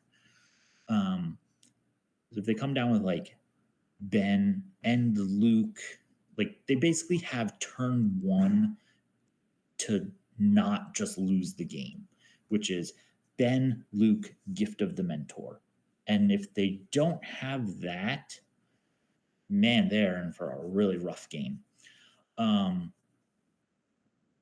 Yeah, you turn 2, you either play Vader and take Luke if they played Luke, or you just don't play Vader until they play Luke, and you just stack the AC. You don't care about doing damage to them at this point in the game. I don't need to force strain you at all. Like, because here's what's going to happen in this game. I'm going to stack the AC. I'm going to put 6 guys there. We're going to have Emperor, Janus, Simalu, Mara Jade with a lightsaber, and somebody else. Forlom or Ig or somebody like that, right? Or all of them. They're all just gonna, like, all my characters are gonna sit at the AC. There's no way Lightside can realistically battle into this stack of characters. I'm going to hit your guys. I'm going to force lightning to reduce defense value. I'm going to capture guys. I'm going to blank somebody's game text. I'm going to force field your lightsaber swing away from any of my guys. Sim's going to add add a destiny. He's going to look at your top destiny. He's going to move it down if it's a high destiny, hoping you draw a 1 or a low destiny. If you need to lose Janice, you lose Janice. If you need to lose Sim, you can lose Sim. You're going to eat through all their characters, and then hopefully they lose Leia, and then you young fool Leia, or they and then suddenly this deck, like if you look at like Kevin's deck, Dark Deal deck, or you look at Bastion's deck that we've talked about, like Han's captured, he's frozen. Bring Him Before Me plays some amount of Sense Alter. So if they try, and the only card you care about is, unless it's turn 1 and you need to sense Gift of the Mentor because they came down with Ben and Luke, the only card you care about is Someone Who Loves You, so that they can't free Han in the middle of a battle. And as long as you sense Someone Who Loves You, Han stays frozen, Luke gets captured by Vader. You force lightning to reduce Ben's defense value, and then any character, Mara Jade or Ig, can hit him. If Ig hits him, the game's just absolutely over, because they just, what are you going to fight a stack of mains with? You're going to fight it with Lando and Chewie? Like, come on. This is like there's like suddenly Prophet has 2 characters left in their entire deck, and they're facing down the 30 power with like multiple destinies, and then ta-da, they have no characters left. Now I'll sit here and drain you out. I'll drain for 1 at Rendilly, and I'll drain for 2 at Jabba's palace, and we'll sit here for the next 15 turns, and I'll drain you out. Like, there's no chance Prophet beats Bring Him Before Me. I think I've played this matchup like 100 times, 75 times, something like that. I think I'm probably like, I think I've lost to Prophet. I lost. Teacher beat me with Prophet once. Did he? I think he beat me once. And Kevin's beat me a couple of times. And otherwise, I don't think I've ever lost to Prophet. This is like an automatic win. So there you go. Okay. If you want to beat Prophet, play Bring Him Before Me. Okay. So, okay, and I guess maybe that makes sense here. So, all right, so we'll say, I'll put this here. So I'll say, yeah, because we are talking about Bring Him Before Me versus Prophet. So, equally skilled players, let's say they're skilled players. What percentage is it? You versus Dark Deal, you versus Torch, or who? It doesn't matter, right? Like skilled player, what's your percentage?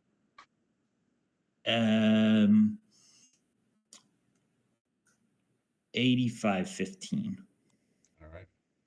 Okay. I absolutely want to play Prophet all day long with Bring Him Before Me. Okay. All right. What about the other top deck? So someone's playing TRM, right? So what would you say in this case?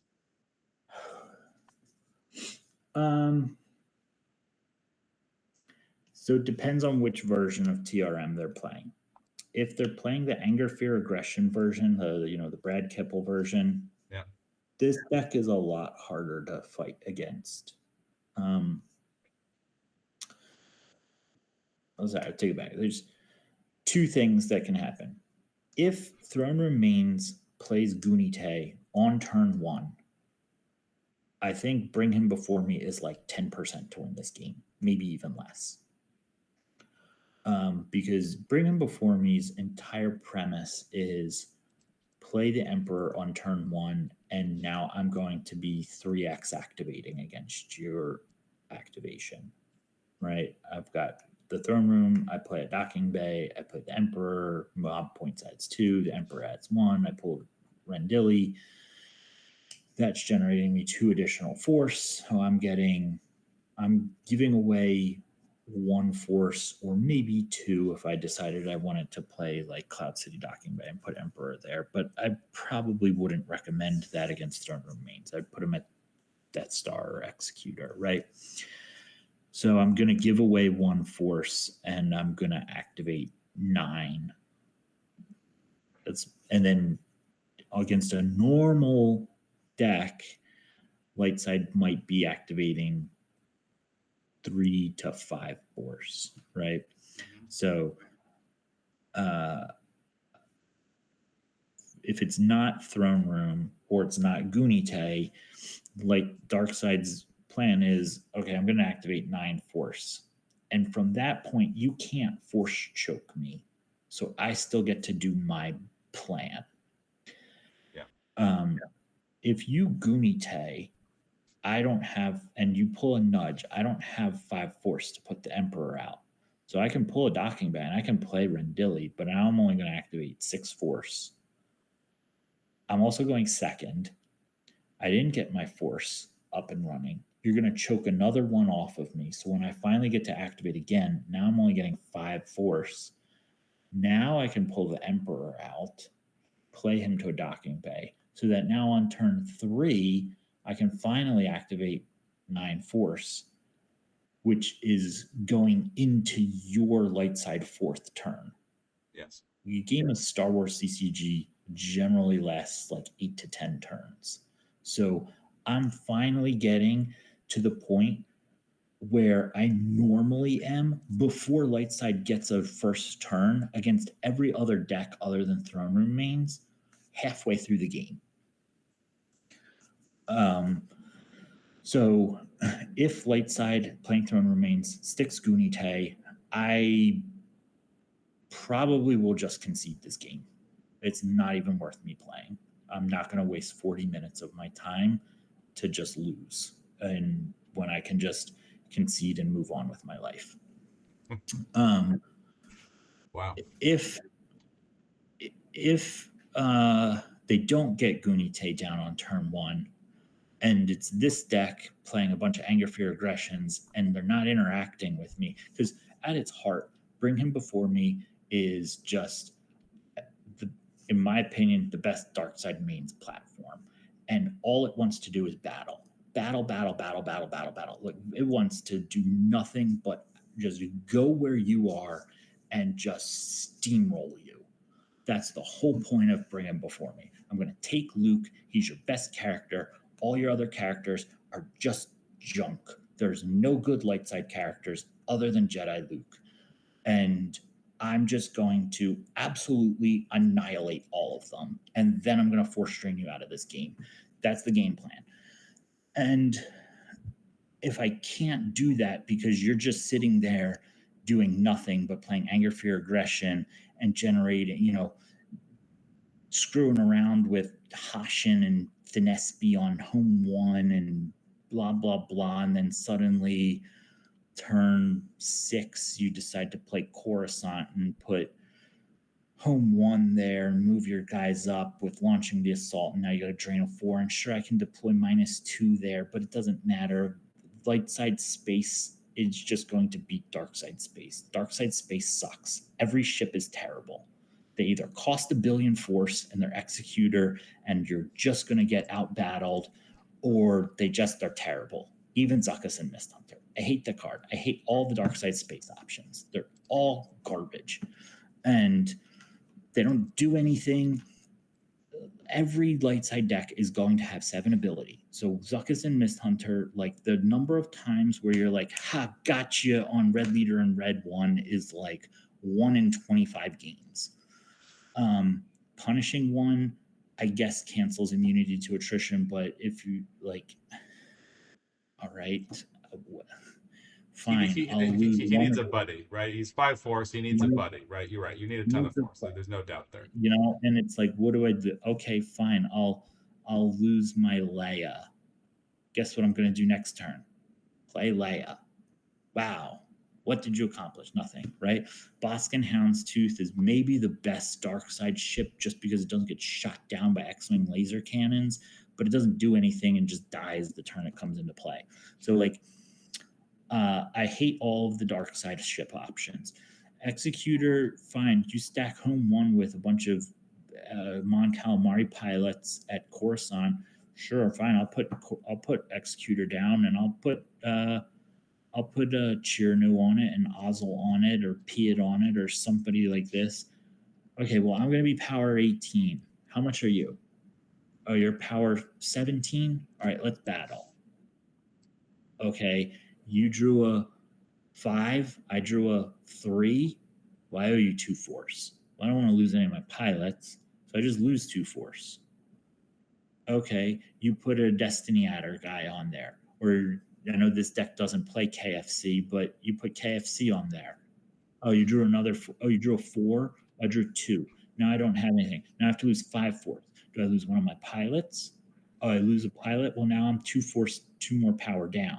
Now I have to put Marigade up there or whatever it is. And you sit there, and over the course of 6 turns, you lose all your characters, and eventually you just have to lose Executor. And then what did that get you? They still have a drain going there, and they lost Finespi and Lieutenant Blount, and you're like, okay. And if it was just lose 2 force every turn, you committed 5 or 7 cards to the table to still just effectively get force strain for 2 instead of 3.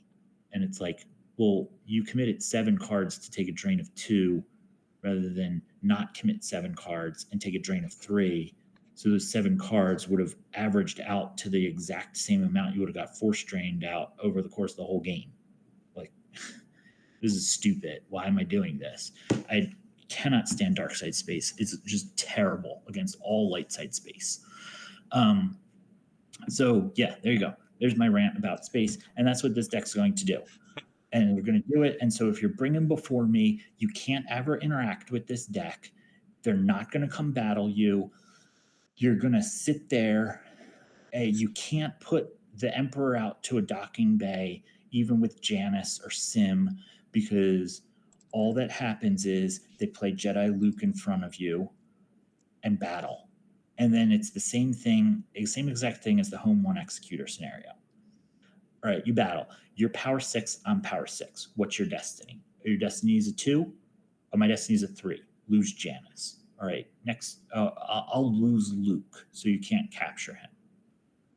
My turn. Play Luke out of my reserve, out of my lost pile. Battle your Emperor. Now what do? Did you commit more characters to defend the Emperor? Okay, one of them dies. I'll lose Luke. I'll take a force drain of 1. I'll replay Luke. I'll sit here and do this until you play Vader to that site. Then Luke's going to go over to the farm and get a lightsaber on him and sit there and drain you for 2. And now Vader's stuck over on Cloud City Docking Bay with the Emperor, and those are your 2 big heavy hitters to fight, and the only thing you have left is Marigade. And Luke sits there and drains you out on some site, and you never get to touch him, and you can't get to him, you can't do anything, or in this case, if it's a docking bay, he,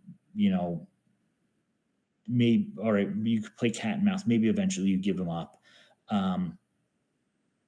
But yeah, it's a tough matchup on Throne Room mains if they don't go allow you to fight. So if I'm playing against Bring Him Before Me, I want to be Throne Room mains, not Prophet. And I definitely don't want to be any other. Well, sorry. If I'm playing against Bring Him Before Me, Bring Him Before Me absolutely cannot, just like it is, in my opinion, like nearing 100% win rate against Prophet. Mind What You Have Learned is almost 100% win rate against Bring Him Before Me. Okay, and so It, okay, I want to get to okay. Well, why is 100%? Just because you can delay? You have Jedi Test One. Like, what makes it you so can't do deadly? anything. Bring Him Before Me's entire existence is centered around being able to just dominate light side mains and battle them into submission. And Mind What You Have Learned doesn't do anything for 8 turns and sits there and then eventually flips and retrieves all of its force and has a 7 stacked on test 5 and just kills everything. It's very hard to beat that deck. You can't force strain them. You're they set up test 1. They're on, your first turn you're playing the Emperor. They have battle plan out. You can't drain them because you need other force to put somebody into space. You put Zuckuss at Rendili or something so that on turn 3 you could force drain. They do some stupid, it could be worse trick, or they just lose 2 force, and then they test, right? And they just sit there and they test. You have to spend force to force strain, because maybe you haven't found your ship yet or whatever it is, right? And you're just sitting there trying to figure out how to push damage through. You're just desperately searching for search and destroy. They're just delay the game, delay the game, delay the game. This deck plays 4 edges. It absolutely sets up an edge loop. The only card that you can ever possibly grab is edge. You have to grab both edges. So you have to save both of your grabbers to deal with on the edge, off the edge. And then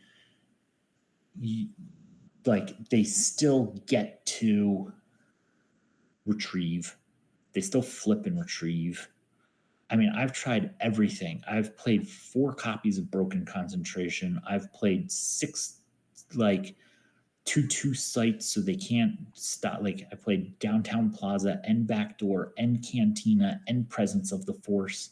I've played Imbalance to make them lose cards when they retrieve. I've played 5 grabbers to grab all their stuff. Like, I've played Heavy Sack because Mind What You Have Learned adds, and Bring Them Before Me generally has a pretty high destiny. Like, you just don't get there on the sack wars. It's just like this deck is an absolute nightmare to play against. And then, like, yeah, fine. Maybe it feels like you're winning and it's turn 6 or turn 7 and they've got 12 cards in their lost pile, and Mind What You Have Learned is pretty card intensive, so they've got a bunch of cards out, and you're like, oh man, they only have 17 cards left. There's no way I can lose this game. And then it's like, flip. Sure, I'll pay 10 force to Secret Plans, retrieve 10 cards. Now I've got 1 card left in my deck. Oh, you drained me because I took a turn to flip. Okay, well, I have a 7 on or a 6 or a 7 on my test 5. Any rebel on the edge, I'll name 5 or 6. Okay, I just retrieved everything you did that turn, and then I'm gonna edge, and I'm gonna retrieve my other edge, and then it just absolutely get this crazy edge loop going that you can never push damage through. And then randomly they're just like, EPP Obi-Wan, battle, target the Emperor, 2 7s, he's hit. Battle Destiny, 7, I'm 12. To your whatever, forfeit Obi-Wan. He covers 7 or 8. He covers 8, right? Yeah. I think. Yeah. So I'm 12. So you have to have 21 power to make me lose 1 additional card. And I hit one of your guys and drew a 7. So I'm probably taking at least Vader or 2 characters with him. So Obi-Wan just goes down, doesn't lose any additional force, and takes 3 dark side characters with him. And then guess what happens? They edge, and they get their edge back, and they get their Obi-Wan back, and then they use test 4 to go find the Obi-Wan, and they go to some other site, and they go kill 3 dark side characters. And then it's like, what the hell am I supposed to do against this? There is just about 0% to win against this. Even Failure of the Cave doesn't do anything. You have to play Dagobah Cave. I've tried. They just go and win. They can move 2 sites. You get one turn of the tests not being active, and it's like that turn, fine, they just take some drains, go solve test failure at the cave, and then just edge all their cards back. It's anytime, literally, unless I'm playing somebody who's like types into chat to me like, hey, thanks for posting all those videos you do with Matt. I just got back into the game watching them, which I get like at least once a day.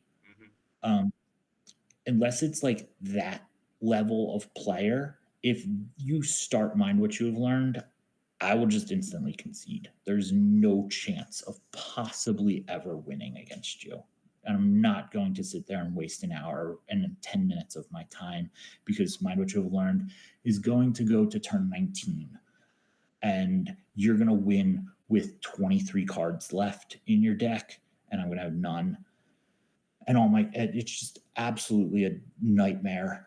I might have like 1% chance to win this game, if that. And that's like, I somehow got like, I don't know, a sight and a presence of the Force and put an Emperor there, and you like didn't pull Yoda out of your deck, or you didn't pull Daughter of Skywalker out of your deck, and like I force drain you, and your Mind What You Have Learned deck plays like you lose literally like Yoda and Daughter off the top of your deck on turn 1, and I'm able to then play something else and Search and Destroy to bury the Yoda and Daughter under them. I might have a chance to win this game. But like, barring you losing Daughter and Yoda off the top of your deck on turn 2 when you decided not to pull either of them with your objective, I don't think I have a shot at ever winning this game. Okay. I guess I'm surprised. I agree with you that it's very powerful. Maybe I just haven't played the high level, because I'm used to like, come here, you big coward, which is, a big, Doesn't do they anything. have to deploy to 2 different places in order to get their edges off, right? So, Doesn't do anything.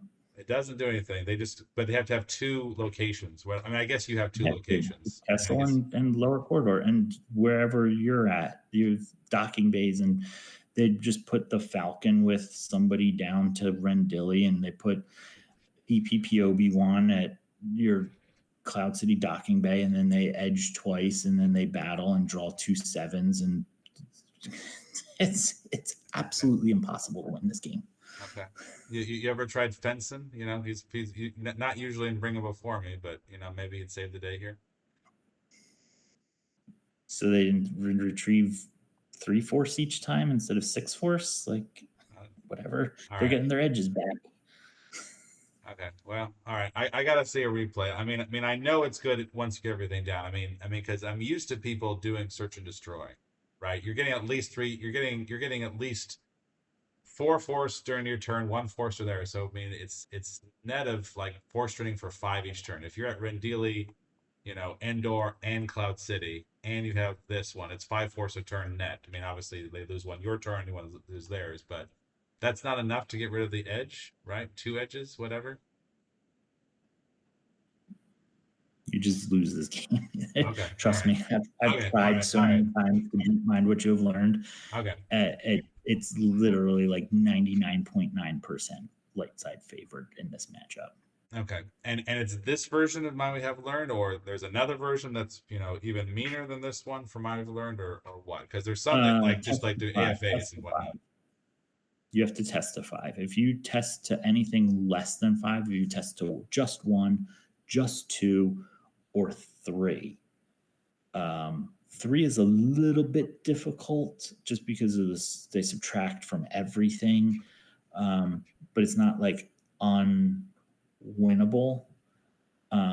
If they do any of those, you have a much better shot. Um, those are the type of games where, yes, search and destroy and uh, your drains are going to get you there. It's it's really test 5. Getting a 7 or 6 or a 7 on that card is just like, oh, Jesus, this is literally impossible to win. Test 5 is just way too good as a card, or the effect of test 5 is way too good, which is why it's really hard to do Yeah. and takes a long time to do it. But you like a standard like this type of mind, what you have learned, like, is just very much designed to stall the game out until you can. Sure, you'll lose 12 or 15 force to force drains in the early part of the game, but they'll turn the corner. I absolutely despise this deck.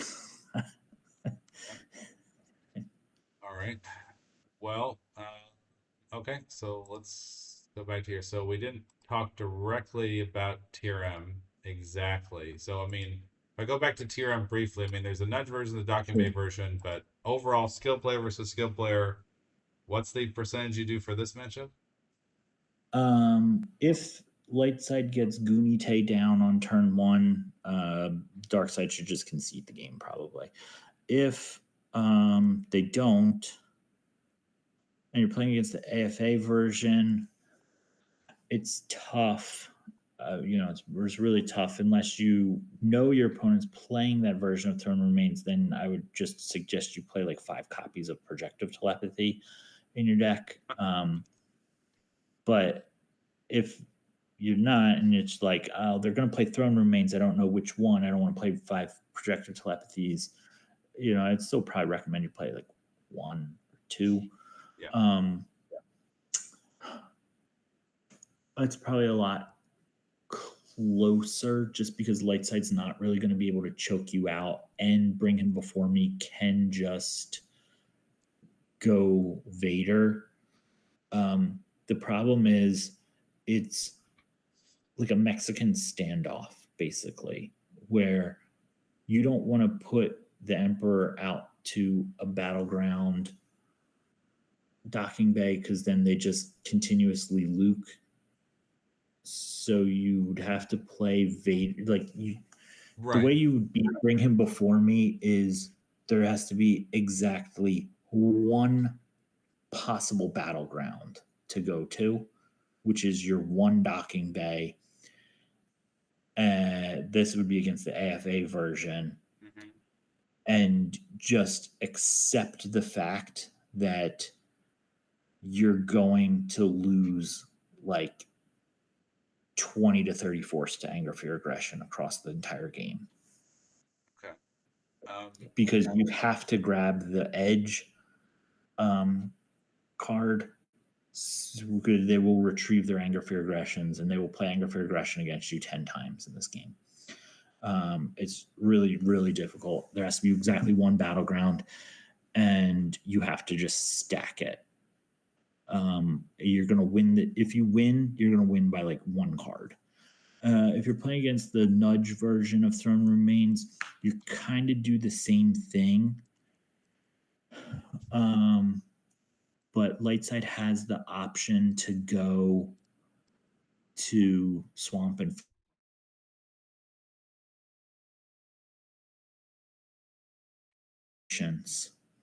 and hold Mara and Ig, and then set up all your destinies, battle, and ideally you do it with Ig, and somebody else, so you can forfeit the other person so that you can ig and capture their guys. Hmm. And then you need to like hold your sniper so you can then use ig to sniper somebody else to put them back. It's tough. It's a tough matchup.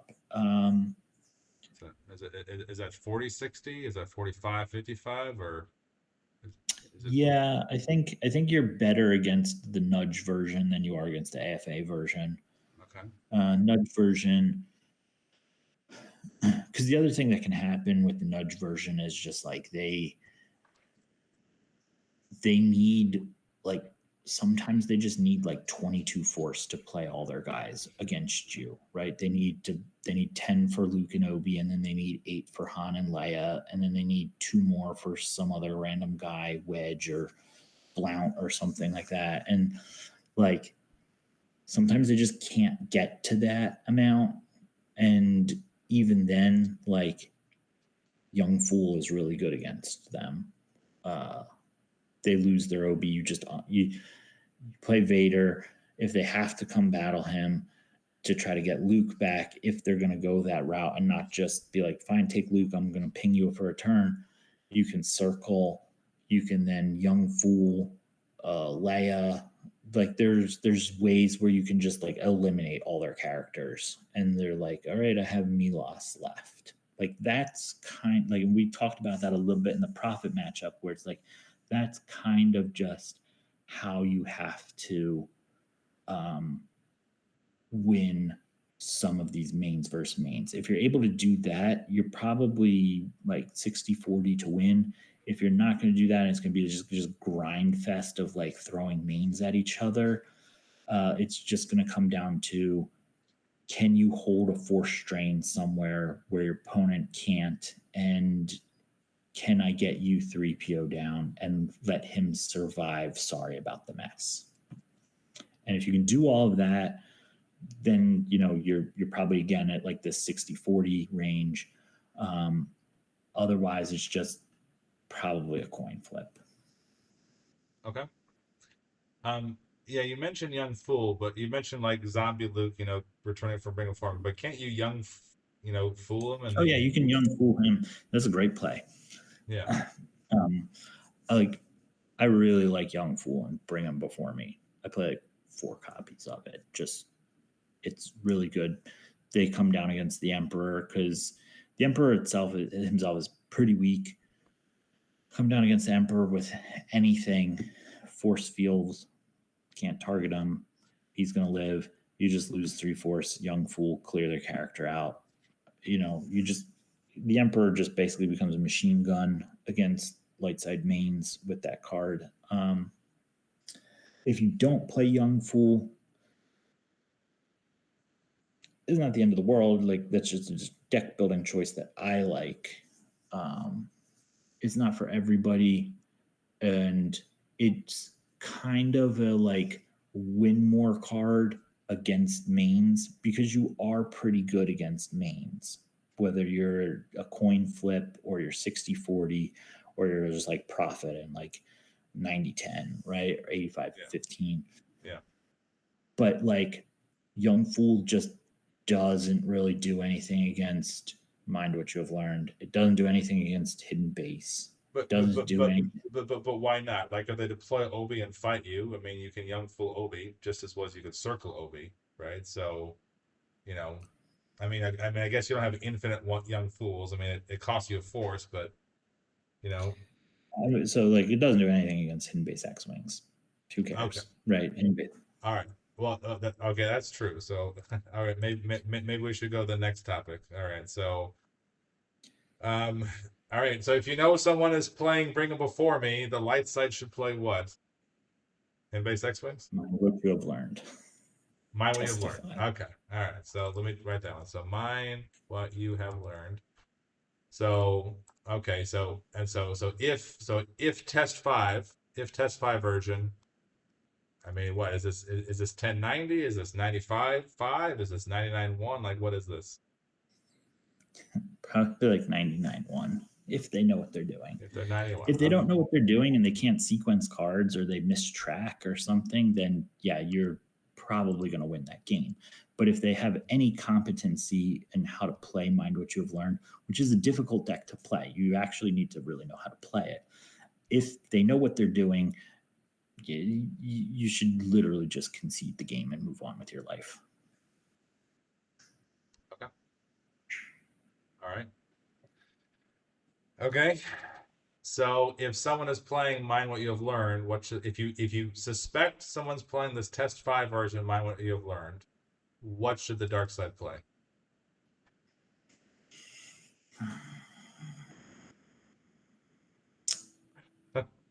Dark side should play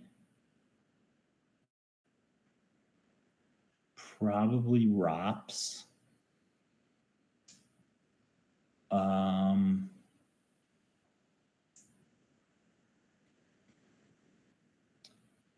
Some version of a scum deck might not be bad, like a court scum deck. I don't. So I don't know that Mind What You Have Learned Test to 5 has any like horrendous matchups. What about ties, right? Like I'm deploying 4 systems, I'm draining for 2. I don't care. I don't rely on force drain bonuses. I just gonna deploy fast, drain fast. I don't care. Ties, it would really how quickly they can actually set up. They have to go find their systems, right? Yeah. Which if they're able to find their systems, and I would recommend if you're playing ties and you know you're playing against Mind What You Have Learned, your systems should be Kifix, Sullust, and Endor. Because those can't be mitigated from Great Warrior. You also need a battleground site because they're going to have battle plan out. They start it. So yeah, your ties deploy free to the sites with dreadnoughts. But part of the big thing that ties does is it retrieves its force. But Mind What You Have Learned isn't doing any damage to you. So your force pile is just nothing. Or your loss pile is just nothing. So like, sure, you could put some ties out and sit there and drain for 2, but come turn 6, they put a 7 on test 5. And then like if I'm ties, knowing if I'm playing against Mind What You've Learned and I go in as ties, I mean at some point they just like I need to have probably like Overwhelmed, like a couple of copies of Overwhelmed, because like at a certain point they just play like 3 ships against you, right? They put the Falcon and Han and or they put the Falcon and Han and or Captain Han and like somebody, and then like Wedge and Tycho, and like fine, you're gonna be power a lot, right? But I'm gonna be also a lot of power, and then I'm gonna draw 7, or I'm gonna draw 2 7s. And you're gonna owe me 14. And sure, your ties are immune to attrition because of all power to weapons, but your dreadnoughts aren't. So you could lose your dreadnoughts and strand your ties, or you could cycle some ties in and cycle some ties out, and then you got to play more ties and retrieve more force and sit there and da da da. But like when they just play all these cards, at some point you just want to overwhelm them and put all of their guys back into their used pile. Now they can pull them out. They can pull them all out during like with test 4, but it's going to take them a couple of turns. And I mean, when I'm talking like overwhelmed, like you need to probably have like you need to basically put out 2 systems, I guess. You don't want to go wide. I don't think you want to go wide against Mind What You Have Learned. One, because you can't pay that much to drain. Um, you'd spend your whole turn to drain them for 6, and then they just use their on the edge on EPPOB1 at the lower corridor to retrieve it all back, which is probably going to happen anyway, right? But if you at least go to space, you have to stack like 2 or 3 dreadnoughts, 3 or 4 dreadnoughts, like at a system with a bunch of ties, so that you're power 30, and then you just chase their guys around. Because you're going to lose to the lower corridor drain unless you get like U3PO down. I don't love ties against Mind What You've Learned. I'd rather just be faster, like really fast against them, which is like ROPS, basically. Flip turn 2. I'm going to sit here and drain. I'm going to satisfy battle order. I'm going to get search and destroy down against you. Lose 7, lose 7, lose 7, lose 7. Good game, right? That's how that game's got to go. You have to beat them before they can get test 5 done. If Mind What You Have Learned test to 5 gets test 5 done, I actually don't think there's a dark side deck that will beat it. Okay. All right. Oh, sorry. This one. All right. So test 5 ROPS. So you would say so it's in the standard search and destroy package, 3 sites. I mean, you're only draining for 3 plus search and You'll probably destroy. have 4 sites plus search and destroy, 6 damage. Okay. Plus you probably have a system, right? Whether that's Kashik or that's Karita or probably Kashik, because you have to fulfill battle plan. If as long as you can fill battle plan, then you got 4 sites plus battle plan plus search and destroy is 7 a turn, or 7 every turn cycle. Okay. So win percentage, gut feeling, 5 tests versus ROPS. What do you think? If ROPS can find search and destroy, which They should be able is to. probably the second, probably the first card you get. You might need to get barrier first, because Lightside can just put down like EPPOB1. They don't have to that early, but they could, and just like battle and wreck your plans. You might have to get barrier first, but you do need to be faster than them. They should be able to finish. Let's see, turn 1 is Yoda. Turn 2 is set up Great Warrior. Turn 3 is they test Great Warrior. Turn 4 is they test 2 and 3. Turn 4 is they test 4. Turn 5 they turn upside down. So you have to win before turn 6. If you can't win before turn 6, I guess you could have turn 7 if you have secret plans, end coward, and force them to come to you. Like, it's a lot. And they need 10 force to be able to retrieve their cards and be able to satisfy coward. So they have to like start with satisfying coward the turn before by getting on at least one battleground system, which then opens them up to being attacked from ROPS. So like ROPS is probably the best deck to play against this, as long as you can go fast. If you choose to be a fast ROPS deck, or like a trooper ROPS deck might be better at doing this. Yeah, I could see you being 60-40, 65-35. But if you stumble even just like a little bit, your win percentage goes probably the other way.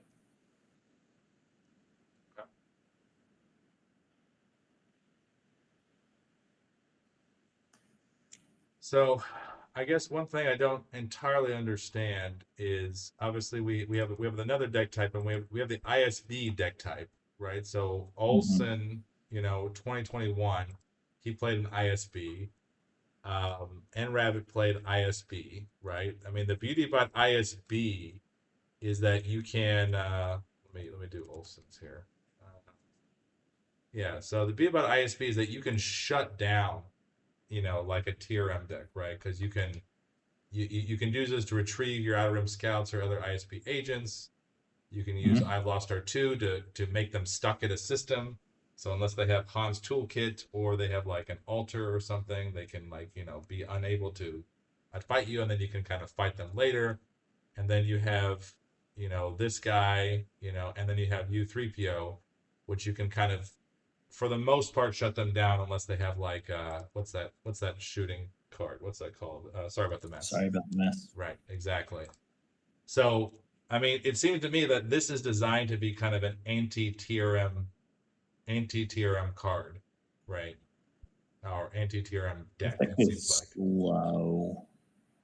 This deck's really slow, right? Like, okay, so turn one, you command for Piet, pull Executor Docking Bay, play him there.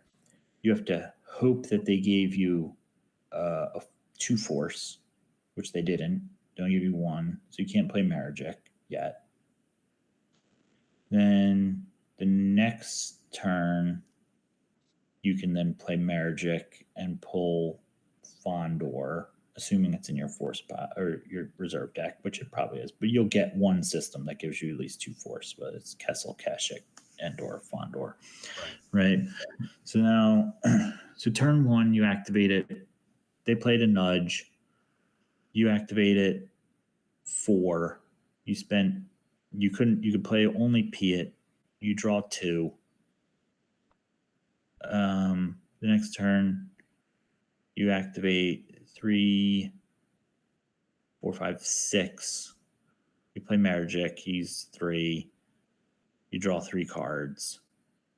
You then get another system. So turn 4 or maybe turn 5 is when you're going. Like if it's turn 4, you get what? 1, 2, 3, 4, 5, 6, 7, 8, 9. 9 force. You still can't play Executor unless you saved force, which you probably had to save force, but then you only have like 8 or 9 cards in hand. Um, you could play Executor and move up. That's assuming they didn't find Tycho and go kill your guys on Executor by going Tycho, EPP, Obi-Wan, battle, hit Marijic, kill Piet, lose Tycho. Yeah, the game just ends right there. You have no way to get your other systems out. Um, but let's say they didn't, maybe turn 3, you get Executor down, move your 2 guys up. Mhm. Turn 4 is already halfway through the game, right? The game's going to be 8 to 10 turns. You're halfway through. You've done 0 damage. All you have is Executor with 2 pilots on it at a drain 1 system. I don't. I don't know. Sure, you probably have inevitability with this game going to turn 17, which it might. But I don't think outside of bargaining table, uh, I don't think any of your red cards do anything, right? Like Wow. TRM doesn't really care about battle order. They generate a ton of force, and they don't really care about I've lost R2. Well, but I mean, I Maybe mean, like a I mean, I little mean, bit. so many of them just run a Falcon. I mean, Kipple's deck is an exception because he runs Falcon and Home One. A lot of them just run Home One. Like their space package is not big for most light side decks. So, you Yeah. know, All right. Fine. I've lost R2. It's 1 card. They all have light sides that deck's not worried about decree. You know, you the one revolution you have in your deck you don't play. God forbid they get turn one revolution against you. You just absolutely lose this game. Um, they either revolve Coruscant and you get no force, or you put Piet down and they revolve Executor and just go kill them. And then you have nowhere to put your Marigic, and you can't get any of your systems. Um, lateral damage, if you're playing the home one package, does nothing because Hashin's going to be on it. Resistance is good against the AFA version, I guess. Instead of you losing 40 force, you're going to lose 20 plus. Security precautions is irrelevant. Something planned for them. That stacks. Yeah, that's your best option. You have to start that against them if you plan on them, if they're going to be edge looping you, which means that you're probably not starting something else. There's not much that you really care about sensor altering. So, like, light side will sense or alter the one card this game that matters, whatever it is, or two cards this that matter, and they'll lose 4 force and just move on with their life. Insight doesn't do anything. Abyss and Ornament, sure, that's kind of the pain where they're gonna like loop Outer Rim Scout, and that's what it will give this deck eventual inevitability. Control doesn't do anything against a deck that runs 7 senses. Don't really care about command. I might battle you. I might not. I might just play cat and mouse and try and avoid you. I might just go on the ground. The deck can't do anything on the ground. Don't care about Masterful Move or Monarch. Fine, Monarch me. I'm going to sense it, or that might be the one card I sense, or fine, I'll put 9 cards back. Guess what I'm doing next turn? Drawing 9 cards. It wasn't really a time. It's a time walk, but it wasn't. And I already established that basically, other than bargaining table and maybe I've lost R2, I don't really care about any of the other effects. So Twi'lek's kind of pointless. So it's like, no, I don't really care about any of your red cards if I'm throwing remains, to be honest with you. And none of your characters do anything against me. They're all just junk pilots that are going to sit there. The only thing you have is this like looping Outer Rim Scout, retrieve it off of ISB, and then Abyss and Ornament it back into my hand, and then cancel something with bargaining table. So great. You're a one trick pony that is a slow deck to get out expensive Star Destroyers. I'll take that. I'll play against this deck. There's going to be games where you do get all your stuff, and I'm not able to play cat and mouse with you up in space. But there's also just going to be like games where I'm just like, all right, let's fight at one system. Home one, Akbar, Thanesby, Hashin, Wedge, Tycho, Han, Leia, Luke, battle. I'm going to draw 3 Battle Destiny. I'm going to be power 26. I'm going to, cancel your Battle Destiny. What are you going to do? Are you Admiral's ordered? Or are you Imperial Command at me? Sense. You have to start. You kind of have to, like, if you're playing the AFA version, you kind of have to start something special planned for them, because this deck doesn't play grabbers. That is your only grabber, and it's the only grabber that's going to stop your edge loop. And I'm going to sit there and edge you, and to retrieve all my anger, fear, aggressions. And maybe at that point where we're facing down home one, you're not going to battle into me. But at that point, home one is acting as has the dual order to engage anger, fear, aggression. You could battle me, and you're going to lose a bunch of guys because I'm going to draw 3 Battle Destiny and cancel yours, and I'm going to be power 36, and you're going to be power 31 and lose 5, or you could lose 7, 4 to anger, fear, and 3 to order to engage. Your choice. That's how that game's going to go. Yeah, I guess when I run test games against this, I don't know. I feel like the inevitability doom loop, but I mean, I guess it depends if you're running the right ones, because Because I think in Rabbit's version he took off some of the ground ones, right? He added a couple killers, like he added Gravity Shadow, he added like Overload, so you can This deck try. looks way better. Yeah. First off, this deck is light years ahead of the other one. Okay. I like the homing beacon, so you can follow for free. Yeah. I like that there's an additional grabber. Gravity Shadow is super good and is just an absolute out against a Super Home One or a Super Falcon. I'll track a 3. It's not hard in this deck. Track a 3. Up, Han's the pilot, ship's dead. Up, Akbar's the pilot, ship's dead. Yeah. Lightside just absolutely gets crushed by Gravity Shadow. If he's got a projective telepathy to stop the AFA so that he can just sit there and loop. And it's not like AFA is going to pop every single turn. Right. You know, you insert it, it might be every other turn. You can overload Leia on, you just track around a 0. Oh, that's true. Yeah. You're right. You just overload Leia on Super Falcon, and then that's not scary at all. They can't, I know. Or you do it to Jedi Luke, who's sitting at the farm, or you do it to EPP Han on home 1, or whatever. Yeah, Overload's really good. And then you can just also Tarkin's Order.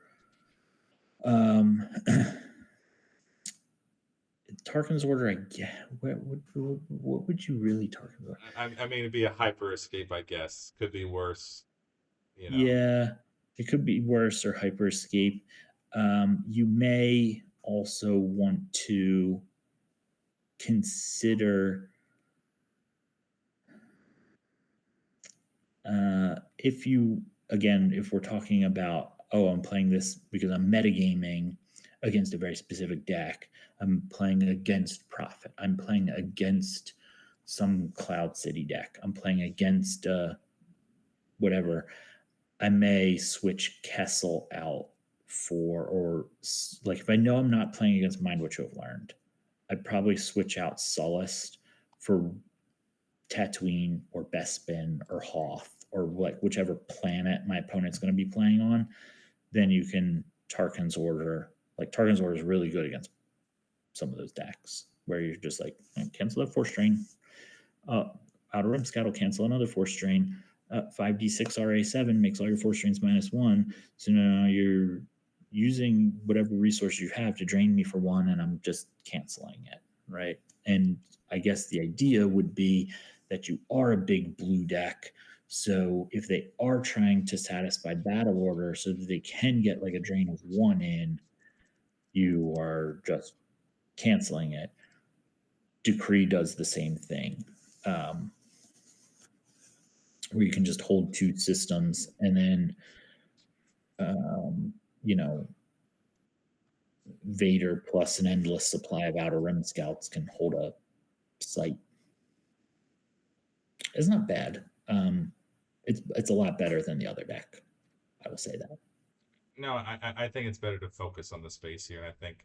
I think the tech helps honestly, but no Gravity Shadow. I've lost home 1 before. I've lost Millennium Falcon. It's absolutely devastating if you can do it. But yeah, it seems like for light side TRM, like you probably really want to sense, like like there's so much stuff that you're vulnerable for. But I don't know. To me, like this deck versus TRM would do very well, in my opinion. Right? I don't know what percentage. This deck, Yeah. yes. I think the other one doesn't have as much resilience. Yeah. This deck is trying to do basically the same thing, but doesn't have as many ways to mess with light side. It's just kind of a, I'm a big dumb guys deck. Here's my guys.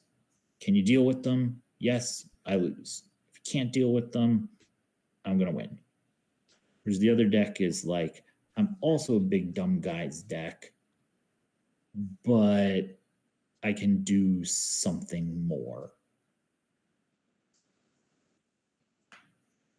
Okay. Yeah. I think at this point we'll probably have to do a part 2. Sure. So I'm probably going to I call know. it a I know. It's pretty 12:30. late.